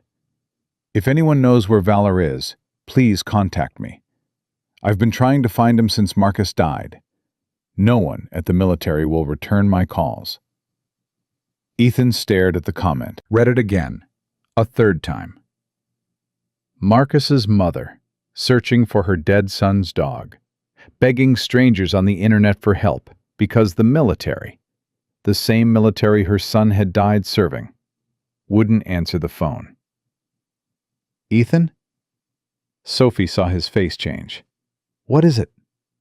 He showed her the comment. She read it, covered her mouth. She doesn't know, Ethan said. She doesn't know where Valor is. She doesn't know what they've been doing. And she definitely doesn't know that her son was murdered. Are you going to tell her? I have to. The words came out heavy. Mercer said the parents deserved to hear it from someone who loved Marcus, not from a news report. He looked at Valor. And she needs to know her son's dog is alive, that I found him, that he's safe. When? After NCIS moves, after Holt is in custody, after the evidence is secured. Ethan paused. I owe her that conversation face to face, not over a phone, not in a comment section. Sophie sat down beside him, close enough that their shoulders touched. You're carrying a lot, Ethan. I've carried heavier. Have you? He thought about it, honestly thought about it, and the answer was no. In 14 years of combat, 14 years of firefights and IED blasts and midnight raids in places that God seemed to have forgotten, he had never carried anything as heavy as what he was carrying now. Because in combat, the enemy was clear. The mission was defined. The rules, however brutal, were understood. This was different. This was betrayal by the people who were supposed to be on his side. This was finding out that the worst night of his life, the night Marcus died, wasn't a tragedy, but a transaction. This was holding a dog that his best friend had died to save, and knowing that the people who killed Marcus had then tried to sell Marcus's dog for profit. Combat was heavy, but this was the kind of weight that crushed your soul, not just your body. Marcus used to talk about valor the way some guys talk about their kids. Ethan's voice was quiet. The voice people use in the dark when they're not sure they want to be heard. He'd show pictures on his phone, tell stories about training exercises where Valor outsmarted the whole team. He used to say that Valor was the only person in his life who never wanted anything from him, except to be there. Sounds like he really loved that dog. He loved that dog more than himself. That's not a figure of speech. When the IED went off, when Marcus had maybe 2 seconds to react, he threw himself on top of Valor, covered the dog with his body, took the blast in his back. Ethan's hand rested on Valor's head. He saved the dog and died. That was his choice. In 2 seconds, with the world exploding around him, he chose the dog. And now you're choosing the dog too. I'm choosing all of them. Because if Marcus were here, if he could see what they did to Valor, what they did to Titan and Ranger and Blitz and all the others, he would have burned the entire system to the ground with his bare hands. He'd be proud of you. He'd be furious that it took this long. Ethan's phone buzzed. Mercer. Earlier than expected. Cole, 2 updates. First, we got Rains. FBI intercepted him at the charter terminal. He had 3 passports, $200,000 in cash, and a hard drive that his lawyers are already trying to claim is protected by attorney-client privilege. Is it? Not when it contains evidence of a conspiracy to commit murder. The satisfaction in Mercer's voice was sharp enough to cut glass. He's in federal custody, not bail eligible. Flight risk. Good. Second update? My team just served the warrant at Fort Saylor. Holt's office is being secured as we speak. He was still there, sitting at his desk at 5 in the morning, on the phone with his lawyer, trying to get ahead of the theft report. Mercer paused. He's in handcuffs now. Ethan closed his eyes, felt the information settle into his body the way a long-awaited breath settles into tired lungs. Cole, you there? I'm here. Holt made a statement when we cuffed him. Said he was following orders. Said the disposition program was approved at levels above his pay grade. Said, and I'm quoting, "You're making a mistake. I'm the small fish. The people above me will bury this before it ever sees a courtroom." Is he right? About being a small fish? Maybe. About burying it? Mercer's voice went steel cold. Not a chance. I've waited 2 years for this. The evidence you and your team provided isn't just sufficient for prosecution. It's devastating. Financial records, falsified evaluations, communication logs proving foreknowledge of compromised intelligence, testimony from a senior handler, medical documentation from a military veterinarian. She paused. And the Sandstorm emails. The ones that prove Rains and Holt knowingly sent a SEAL team into a kill zone to protect a $40 million contract. What about the dogs, the ones that were already sold? The 11 that disappeared into the pipeline? We're working on it. 3 have been located at Sophie Delaney's shelter. Atlas, Coda, and Fury. 2 more were traced to the private security company in Texas. My team is coordinating with local authorities to seize them. Mercer hesitated. The remaining 6, we have leads.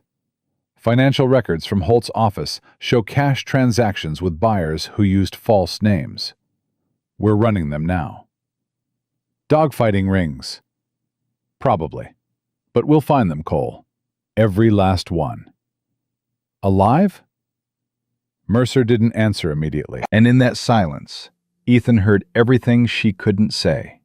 The probability calculations, the statistical likelihood of survival for combat-trained dogs sold into underground fighting circuits, the brutal mathematics of time versus cruelty. "We'll find them," she repeated. "That's the only promise I can make." "Then make it count." She hung up. Ethan looked at Sophie. "Holt's in custody. Raines, too. FBI got him at the airport." Sophie exhaled, a long, shuddering breath that carried 14 months of fear and fury and sleepless nights out of her body in one release. "It's real," she whispered. "It's actually happening." It's happening. I've been fighting this alone for over a year, filing complaints that nobody read, tracking documents that nobody cared about, pulling dogs out of the pipeline one at a time, knowing that for every one I saved, 10 more disappeared. Her eyes filled. I started thinking I was crazy, that nobody would ever listen, that the system was too big and too broken and too corrupt for one person to change anything.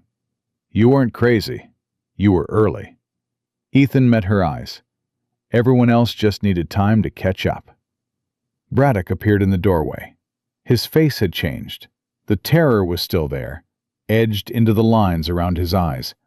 But underneath it was something new. Purpose. The look of a man who had made his decision and was no longer wasting energy on doubt. "My family is safe. Hotel in Fredericksburg. Cash. No trail." He took a breath. "Mercer's sending a security detail. They'll be there by noon." "Good." "There's something else." Braddock walked to Valor's kennel and knelt down. The dog lifted his head, studied Braddock with tired, wary eyes. "The last time I saw this dog, I was transferring him from the MWD facility to the disposition center, following Holt's orders. I put Valor in a transport crate, and I carried him to a truck, and I drove him to a kennel, and I locked the door." His voice broke. "He looked at me when I closed that kennel, looked right at me, and I knew in my gut that what I was doing was wrong, that this dog had served with more honor than anyone in that building, that his handler died protecting him, that I was putting a hero in a cage because a man in an office told me to, and I was too afraid to say no." Valor watched Braddock with unblinking eyes. "I'm sorry." Braddock's hand hovered near the kennel bars, not touching, not yet, as if he needed permission from the dog he'd failed. "I should have fought for you. I should have fought for all of you. And I didn't." Valor lifted his nose, sniffed Braddock's hand. Held there for 3 seconds, an eternity in dog time, and then pushed his nose through the bars and pressed it against Braddock's palm. Forgiveness. Simple. Total. The kind that only dogs are capable of, because they don't keep ledgers, and they don't hold grudges, and they don't calculate whether someone deserves a second chance. They just decide, in their own way, in their own time, that the person in front of them is trying, and trying is enough. Braddock's tears fell on the kennel floor, and he didn't wipe them away. "Thank you," he whispered. "I don't deserve it, but thank you." Nora came in with a medical update. "Blitz is stabilized. Heart rate is down. He ate. First time he's eaten willingly in what I'm guessing is days. Titan and Ranger are responding well to hydration. The other 8 are in various stages of recovery, but nothing life-threatening." She paused. "Valor needs surgery on that hip wound. Sooner rather than later. The infection is spreading." "Can you do it here?" "No. He needs a proper surgical suite. I've called a veterinary hospital in Virginia Beach. A friend of mine runs the trauma department. She can take him tomorrow." Tomorrow. Ethan looked at Valor. The dog was resting now, chin on his paws, eyes half closed. The first time Ethan had seen him relax since the disposition center. "He's waited 18 months. He can wait one more day." "Ethan," Sophie touched his arm. "Virginia Beach. That's where Marcus's parents live." The coincidence, or the providence, depending on what you believed, wasn't lost on him.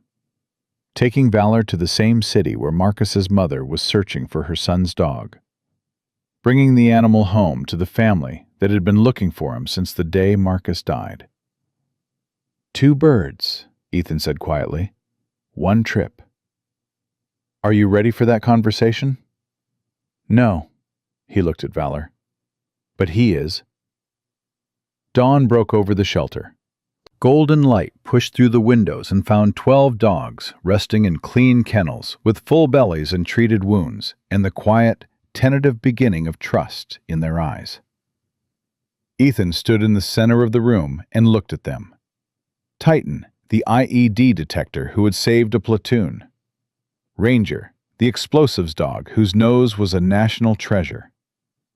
Blitz, the pursuit dog with a damaged heart that still beat. Valor, the SEAL's partner who had lost his world and was learning to breathe again. And 8 others, each with a name, a service record, a story of sacrifice that nobody outside this room would ever fully understand. 15 dogs, if you counted Atlas, Coda, and Fury in the other wing. 15 military heroes who had been discarded by a system designed to use them up and throw them away. And somewhere out there, 8 more. Missing. Lost in a pipeline of cruelty that monetized their training and weaponized their loyalty. We're going to find them, Ethan said. To himself. To the dogs. To Marcus. Every single one. His phone buzzed. A news alert. He looked at the screen. Breaking.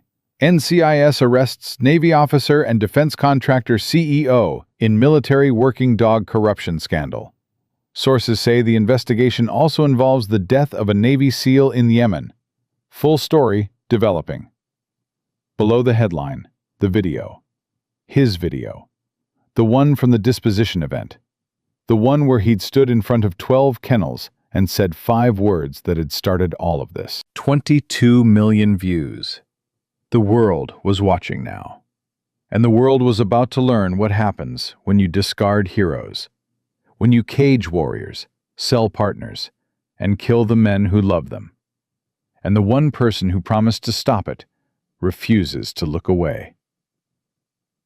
Ethan set the phone down, knelt between Diesel and Valor, put a hand on each dog's head. We're not done yet, boys. He felt their warmth under his palms, felt their heartbeats, steady and true. But we're close.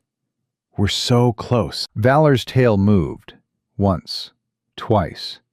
The ghost of a wag from a dog who was remembering, slowly, what it felt like to believe in something again. And that was enough. For now, that was everything. The drive to Virginia Beach took 3 hours.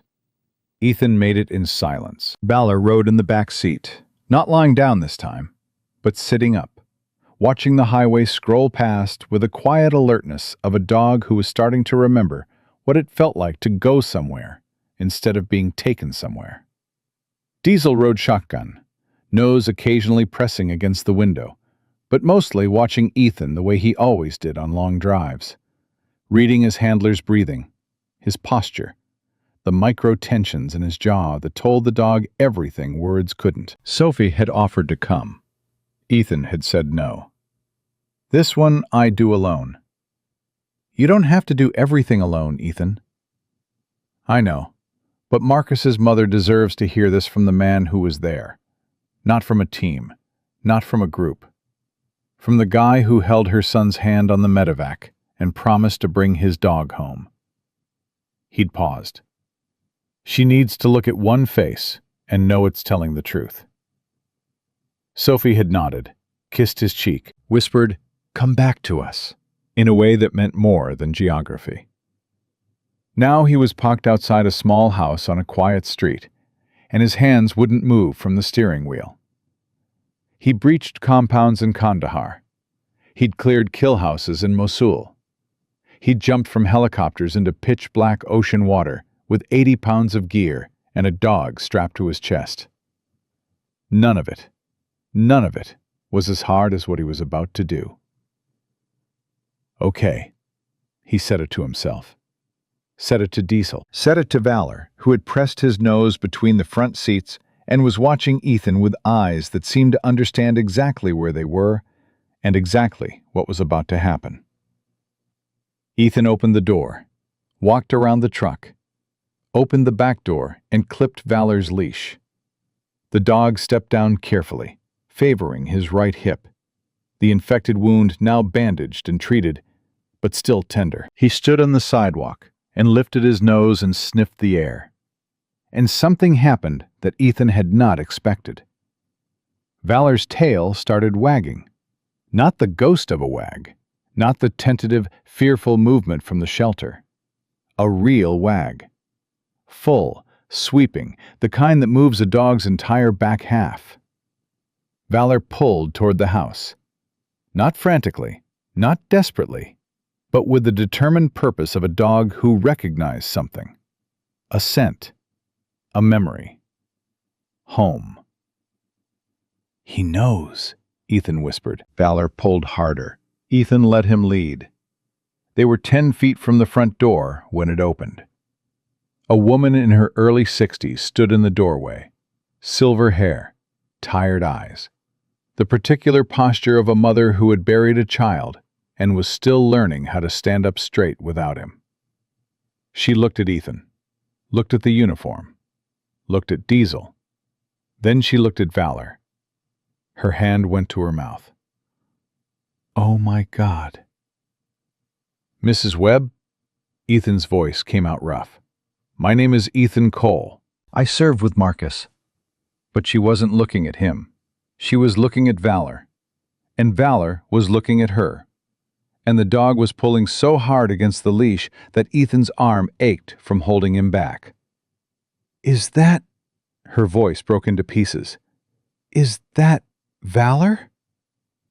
Ethan let go of the leash. Valor launched. 70 pounds of German Shepherd, thin, wounded, carrying 18 months of grief in every muscle, hit Patricia Webb like a wave and nearly knocked her off her feet. She staggered backward, caught herself on the doorframe, and dropped to her knees. And Valor buried his face in her neck and made the sound. That sound. The one Ethan had heard in the kennel. The one that wasn't a bark or a howl, but a cry. Except this time, it wasn't grief. It was reunion. Patricia Webb sobbed, wrapped her arms around the dog her son had loved more than anything in the world, and held on, like he was the last piece of Marcus still breathing. "Where have you been?" she whispered into Valor's fur. "I looked for you. I called everyone. Nobody would tell me where you were. Nobody—" "I know." Ethan knelt beside her. His own eyes were burning. "I know, ma'am, and I'm sorry. For all of it. They told me he was transferred to another unit. They told me he was being taken care of." She pulled back and looked at Valor, at the protruding ribs, the dull coat, the bandaged hip. "This isn't taken care of." "No, ma'am, it's not." She looked at Ethan then, really looked, and he saw the question forming in her eyes. The question he'd driven 3 hours to answer.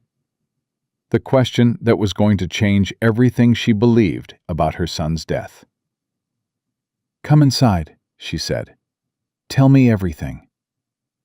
He told her. All of it. Sitting at her kitchen table, with Valor pressed against her leg and Diesel pressed against his, Ethan told Patricia Webb about the disposition center and the falsified evaluations and the Aegis Global contract and the emails that proved her son's intelligence package was compromised, and the man who had made the decision to send Marcus's team into a kill zone to protect a $40 million deal. He didn't soften it, didn't dress it up, didn't try to cushion the blow with careful language or bureaucratic euphemisms. He told her the truth, the way Marcus would have told it, straight, honest, and unflinching. Patricia didn't speak for a long time after he finished. She sat in her kitchen with her dead son's dog at her feet, and a stranger's truth ringing in her ears. And she was silent in the way that people are silent when the ground they've been standing on for 18 months turns out to be made of lies. "He didn't die in combat," she said finally. Not a question. A statement she was testing against the walls of her own kitchen, hearing how it sounded, deciding if she could survive, living in a world where it was true. "He died protecting Valor." That part was real. The IED, the blast, Marcus shielding the dog, all of that happened exactly the way you were told. Ethan leaned forward. "But the reason he was in that room, the reason the entry point was wrong, the reason the compound layout was inaccurate, that was because the people who provided the intelligence knew it was compromised and sent them in anyway. To protect a business deal. Yes. A deal about dogs. A deal about replacing military working dogs with cheaper private sector animals. And the man behind it, Victor Rains, decided that verifying the intelligence would delay the operation, and a delay would trigger a review that would expose the entire scheme. So he sent the unverified package, and Holt, the Navy officer who controlled the disposition program, flagged it as high confidence. Patricia's hands were flat on the table, perfectly still. The stillness of a woman holding herself together through sheer willpower. Where are they now? Rains is in federal custody. FBI intercepted him trying to flee the country. Holt was arrested at Fort Sailor this morning by NCIS. Ethan paused. The investigation has been reclassified. Marcus's death is now being treated as a homicide. Something moved behind Patricia's eyes. Not relief. It was too early for relief. Too raw. Too new. But something adjacent to it. The particular feeling that comes when truth, however devastating, finally replaces the lie you've been forced to live with. "Marcus called me the night before that mission." Her voice was barely a whisper now. "He always called. Every time, before every operation. He'd say the same thing. 'Don't worry, Mom. Valor's got my back.' And I'd say, 'You come home to me, Marcus Webb.' And he'd laugh and say, 'Yes, ma'am.'" Ethan couldn't speak. His throat was locked around something that no amount of military training could dissolve. "He didn't come home." Patricia looked at Valor. The dog looked back with those deep brown eyes. Eyes that had watched her son die. Eyes that had waited 18 months for someone to bring him back to this kitchen, this house, this woman. "But his dog did." "Yes, ma'am, his dog did." "Because of you." "Because of Marcus. He asked me to get Valor home." Those were his last words. Ethan's voice cracked. He let it. "I'm sorry it took so long." Patricia reached across the table and took Ethan's hands. Held them the way a mother holds the hands of a child who is hurting. And Ethan, a Navy SEAL who had survived 14 years of combat without breaking, felt something inside him come undone at the touch of Marcus's mother's hands.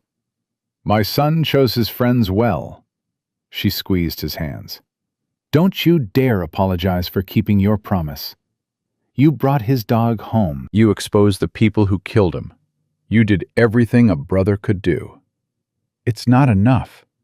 It's never enough. That's what grief is. The permanent feeling that you should have done more." Her eyes softened. "But you did what you could. And Marcus would tell you the same thing if he were sitting in that chair right now." Valor pressed his head against Patricia's knee. She rested her hand on his head, and the dog closed his eyes, and for the first time since Yemen, the last piece of Marcus Webb's life was exactly where it belonged. "I'd like to keep him," Patricia said, "if that's possible." "He's yours, ma'am. He always was." "Will you visit?" Ethan looked at Valor, at the dog who had carried Marcus's memory through 18 months of darkness and come out the other side, still capable of wagging his tail at the sound of a familiar voice. "As often as you'll have me." The trials came 3 months later. Ethan sat in the courtroom every day, front row. Diesel beside him, a special accommodation from the judge after Mercer submitted documentation that Diesel was a service animal and a material component of the investigation. The prosecution laid out their case with surgical precision. Nora testified about the falsified evaluations, calm, clinical, devastating in her accuracy. Sophie testified about the disposition pipeline, the dogs sold to fight rings, the ones that disappeared, the 14 months she'd spent tracking the corruption alone. Braddock testified about the emails, the cover-up, the threats to his family, the night he'd watched dogs he loved being reclassified as defective to make room for a private company's product. And Ethan testified about Marcus. He told the courtroom about Operation Sandstorm, about the intelligence package marked high confidence that should have been marked unverified, about the compound entry point that was wrong, about the IED in the doorframe, about Marcus shielding Valor with his body, about the medevac where Marcus Webb, 29 years old, SEAL Team 7, the best operator and the best friend Ethan had ever known, looked up at him through the blood and the smoke and said, "Get my dog home, brother." The courtroom was silent. The jury was silent. Even Holt's defense attorneys were silent, because some truths are so heavy that they crush everything around them into stillness. Victor Raines was convicted on all counts: conspiracy, fraud, falsification of military intelligence, and the charge that mattered most: accessory to the murder of a United States service member. 32 years, federal prison, no parole. Holt was convicted on 14 counts: corruption, fraud, falsification of military records, animal cruelty, conspiracy. 20 years. The Aegis Global contract was voided. The company was dissolved. Every asset was seized by the federal government, and Marcus Webb was posthumously awarded the Navy Cross, the second highest decoration for valor in the United States Navy. The citation read, "For extraordinary heroism in the face of enemy action, and for the ultimate sacrifice in protection of his canine partner, demonstrating the highest traditions of the United States Naval Service." Ethan attended the ceremony at Arlington. Patricia Webb accepted the medal. Valor sat beside her, wearing a new collar with Marcus's old dog tags attached. Tags that Patricia had kept in a box by her bed for 18 months, waiting for the day she could put them where they belonged. "He's wearing his daddy's tags," Patricia whispered to Ethan, tears streaming down her face. "He knows." Ethan couldn't speak. He just nodded. The missing dogs came home in waves. The 2 in Texas were recovered first, seized from the private security company in a raid coordinated by NCIS and local animal enforcement. Both were underweight. Both had untreated injuries. Both responded to military commands the moment they heard them, snapping to attention like soldiers who had been waiting for someone to remember they existed. Then, over the following weeks, 3 more were traced through financial records and witness interviews. One was found in a basement in Ohio, another in a fenced yard in Alabama, the third in a warehouse in Missouri that law enforcement had been monitoring as part of a dogfighting investigation. Each recovery was a victory. Each dog that came back was a piece of the puzzle being restored. The final 3 were the hardest. The trail had gone cold. False names, cash transactions, deleted records. Sophie spent weeks working the rescue network, calling shelters, posting alerts, following rumors that led nowhere, and then, suddenly, somewhere. The last dog was found in a rural property in Kentucky. A German shepherd named Phantom, 9 years of service, 3 combat deployments, a detection dog who had saved more lives than anyone would ever be able to count. He was chained to a post in a yard, emaciated, dehydrated, his spirit so broken that the rescue team had to carry him to the vehicle because he no longer had the strength or the will to walk. Ethan was there when they brought Phantom in. He knelt in front of the dog and spoke to him in the quiet, steady voice that handlers use when they're talking to an animal that has forgotten what kindness sounds like. "Hey, buddy. You're safe now. You're going home." Phantom didn't respond, didn't lift his head, didn't wag his tail. Just lay there, breathing, existing in the hollow space between alive and gone. Diesel walked up to Phantom and lay down beside him, pressed his body against the broken dog's side, and stayed there, not moving, not demanding, just present, for 4 hours, until Phantom finally, slowly, turned his head and touched his nose to Diesel's ear. "That's it," Ethan whispered. "That's the start."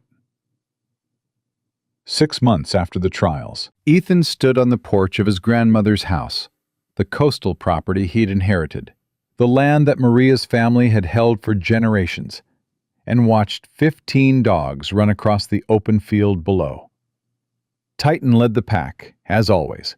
His hips were better now. Supplements, physical therapy, and the simple medicine of open space had restored something the kennel had tried to steal. Ranger trotted beside him, nose working the ground, cataloging scents with the professional dedication of a dog who would never fully retire from the job that defined him. Blitz, whose damaged heart had been stabilized by Dr. Sinclair's treatment, and the veterinary cardiologist in Norfolk, moved slower than the others, but moved. Every step a defiance, every breath a victory. And Phantom, the last dog recovered, the one they'd almost lost. Phantom was rumming, slowly, uncertainly, with the tentative joy of an animal rediscovering that his legs still worked and the world still had grass and the sun still felt warm on his back. He ran behind the pack at first, then beside them, and when Titan circled back and bumped his shoulder, an invitation, a welcome, Phantom's tail moved for the first time since Kentucky. The property had been transformed. What was once an empty coastal homestead was now the Webb Cole Canine Foundation, named for Marcus and Ethan, funded by donations that had poured in after the trials made national news. 15 retired military working dogs lived on the land, receiving medical care, rehabilitation, and the peaceful life they had earned through years of service that most Americans would never fully understand. But the foundation did more than rescue dogs. Ethan had built a program, simple in concept, revolutionary in execution, that matched combat veterans suffering from PTSD with retired military dogs. The idea had come to him on a night when he couldn't sleep, sitting on the porch with Diesel, watching the stars and thinking about all the operators he'd served with who came home physically intact, but emotionally shattered. "Dogs saved us in combat," he told Sophie. "Why wouldn't they save us after?" The program launched with 6 veterans and 6 dogs. Within 3 months, the waiting list had grown to over 300 names. Within 6 months, the VA had reached out about a formal partnership. Sophie ran the intake process. Nora managed the medical program. Braddock, who had taken early retirement to join the foundation full-time, handled the training, matching each veteran with a dog whose temperament and experience aligned with their specific needs. Earl showed up on the first Saturday and never left. The old Vietnam vet from the pharmacy in town drove 40 minutes each way to volunteer, bringing butterscotch candy for the children who visited, and war stories for the dogs who pretended to listen. "These dogs understand me better than my therapist," Earl told Ethan once, sitting on the porch with Titan's head in his lap. "And they charge a lot less." The community ceremony happened on the 1-year anniversary of the disposition event. Veterans came from across 3 states, military families, dog handlers, active and retired. Gold Star parents who had lost children in service and found something in the Foundation's mission that spoke to the particular shape of their grief. Local officials, news crews, and one very unexpected guest. Agent Mercer drove down from Washington. She stood at the back of the crowd in civilian clothes, watching with the quiet satisfaction of a woman who had spent years chasing a case and finally seen it through to the end. Sophie organized the ceremony. She'd become good at organizing things, events, programs, lives. She'd moved into the foundation full-time 3 months after the trials, bringing her daughter Lily, who had immediately appointed herself chief dog officer, and spent her days naming every animal, drawing their portraits, and insisting that each one receive a birthday party with cake. Ethan hadn't planned to speak, hadn't prepared anything, but Sophie was nodding, and the crowd was waiting, and 15 dogs were arranged around him like a military formation. And the words came the way they always came to Ethan Cole. Unpolished, unscripted, and real. A year ago, I drove to Fort Saylor because someone sent me a text that said they were selling military working dogs. I didn't have a plan. I didn't have resources. I didn't have anything except a truck, a dog, and a promise I'd made to my best friend. He paused, looked at the dogs. Marcus Webb asked me to get his dog home. That's all he asked. Not to save the world, not to expose a conspiracy, not to build a foundation, just get my dog home, brother. That was the mission. Titan barked once, a single, sharp bark that made the crowd laugh through their tears. But missions have a way of growing. 1 dog became 12, 12 became 15, and somewhere in the middle of all of it, I realized that saving the dogs wasn't really about the dogs. It was about us, about what kind of people we are, about whether we honor the promises we make, or walk away when keeping them gets hard. He looked at Braddock, who was standing beside Ranger with tears on his face. At Nora, who had given up her career to tell the truth. At Sophie, who had spent 14 months fighting alone because nobody else would. These dogs served this country with everything they had. They didn't ask for recognition, didn't ask for medals. They just did the job, every day, every mission, every time. Because loyalty isn't something they learned, it's something they are. Ethan's voice dropped. The least we owe them is to be the same. He raised his coffee cup. To Marcus Webb, to every handler who loved their dog more than their own safety. To every dog who served in silence and asked for nothing in return. He looked at Valor, healthy now, standing beside Patricia Webb in the front row, wearing Marcus's dog tags on his collar. And to second chances, for all of us. The crowd raised their cups. To second chances. After the ceremony, after the handshakes and the photographs and the tears that nobody tried to hide, Sophie found Ethan alone on the back porch. Diesel was on one side. Ghost, the old German shepherd from the shelter that Lily had refused to let anyone else adopt, was on the other. "Hey!" "Hey!" She sat beside him. Their shoulders touched. "Good speech." "Wasn't really a speech, more of a ramble." "The best ones always are." She took his hand, held it the way she'd been holding it for months now, naturally, easily, as if their hands had been designed to fit together and had simply been waiting for the right moment to figure it out. "I have something to tell you," Sophie said. "What?" She was quiet for a moment, looked at the field where 15 dogs were chasing each other in the golden light, barking, playing, living the life they'd earned through sacrifice most humans would never comprehend. "I'm pregnant." Ethan stopped. Everything stopped. The dogs, the wind, the waves below the bluff, the rotation of the earth on its axis. All of it paused, just for a second, to let the words find their place in a world that suddenly felt larger and more possible than it had 5 seconds ago. "What?" 10 weeks. Sophie's eyes were bright. "I found out this morning. I know we haven't planned this. I know everything is still—" He kissed her. The way Marcus would have kissed the girl he loved after hearing news like that. Without hesitation, without calculation, without any of the careful distance that Ethan had spent years building around himself to keep from getting hurt again. He kissed her because she had fought beside him and believed in him, and showed up every single day for 15 dogs and 1 broken seal, and never once asked for anything in return.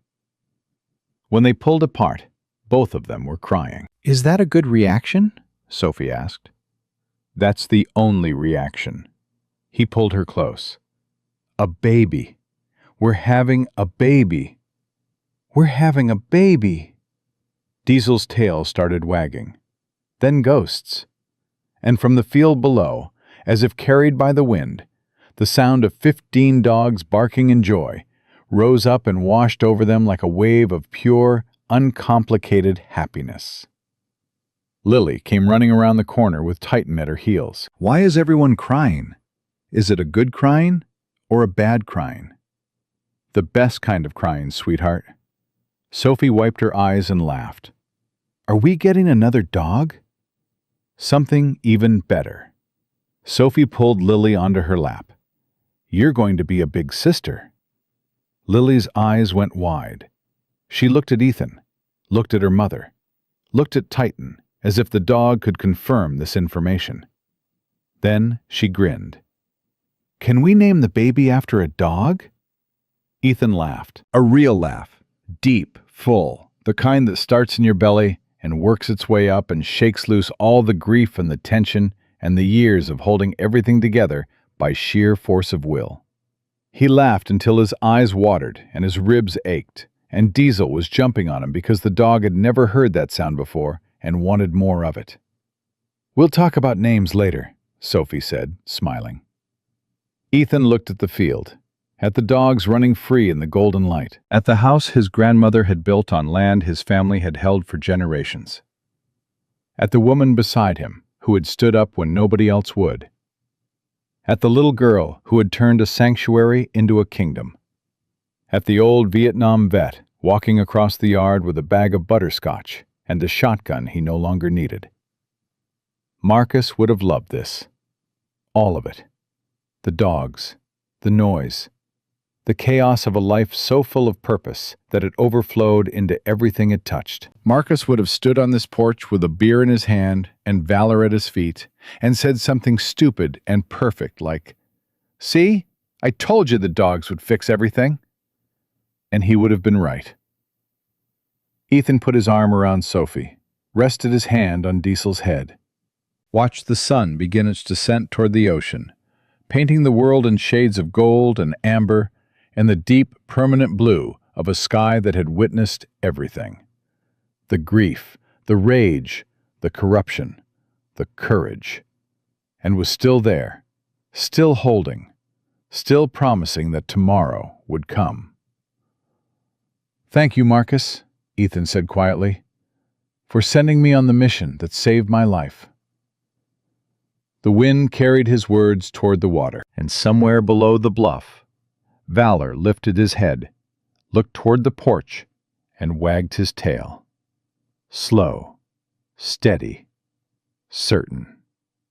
The wag of a dog who had finally found peace. If this story moved you, share it with someone who needs hope today. Leave a comment about where you're watching from. Subscribe for more stories of courage, faith, and the quiet strength of those who refuse to look away. And remember this: loyalty isn't a contract. It's a covenant. The heroes who walk on 4 legs deserve the same honor as those who walk on 2.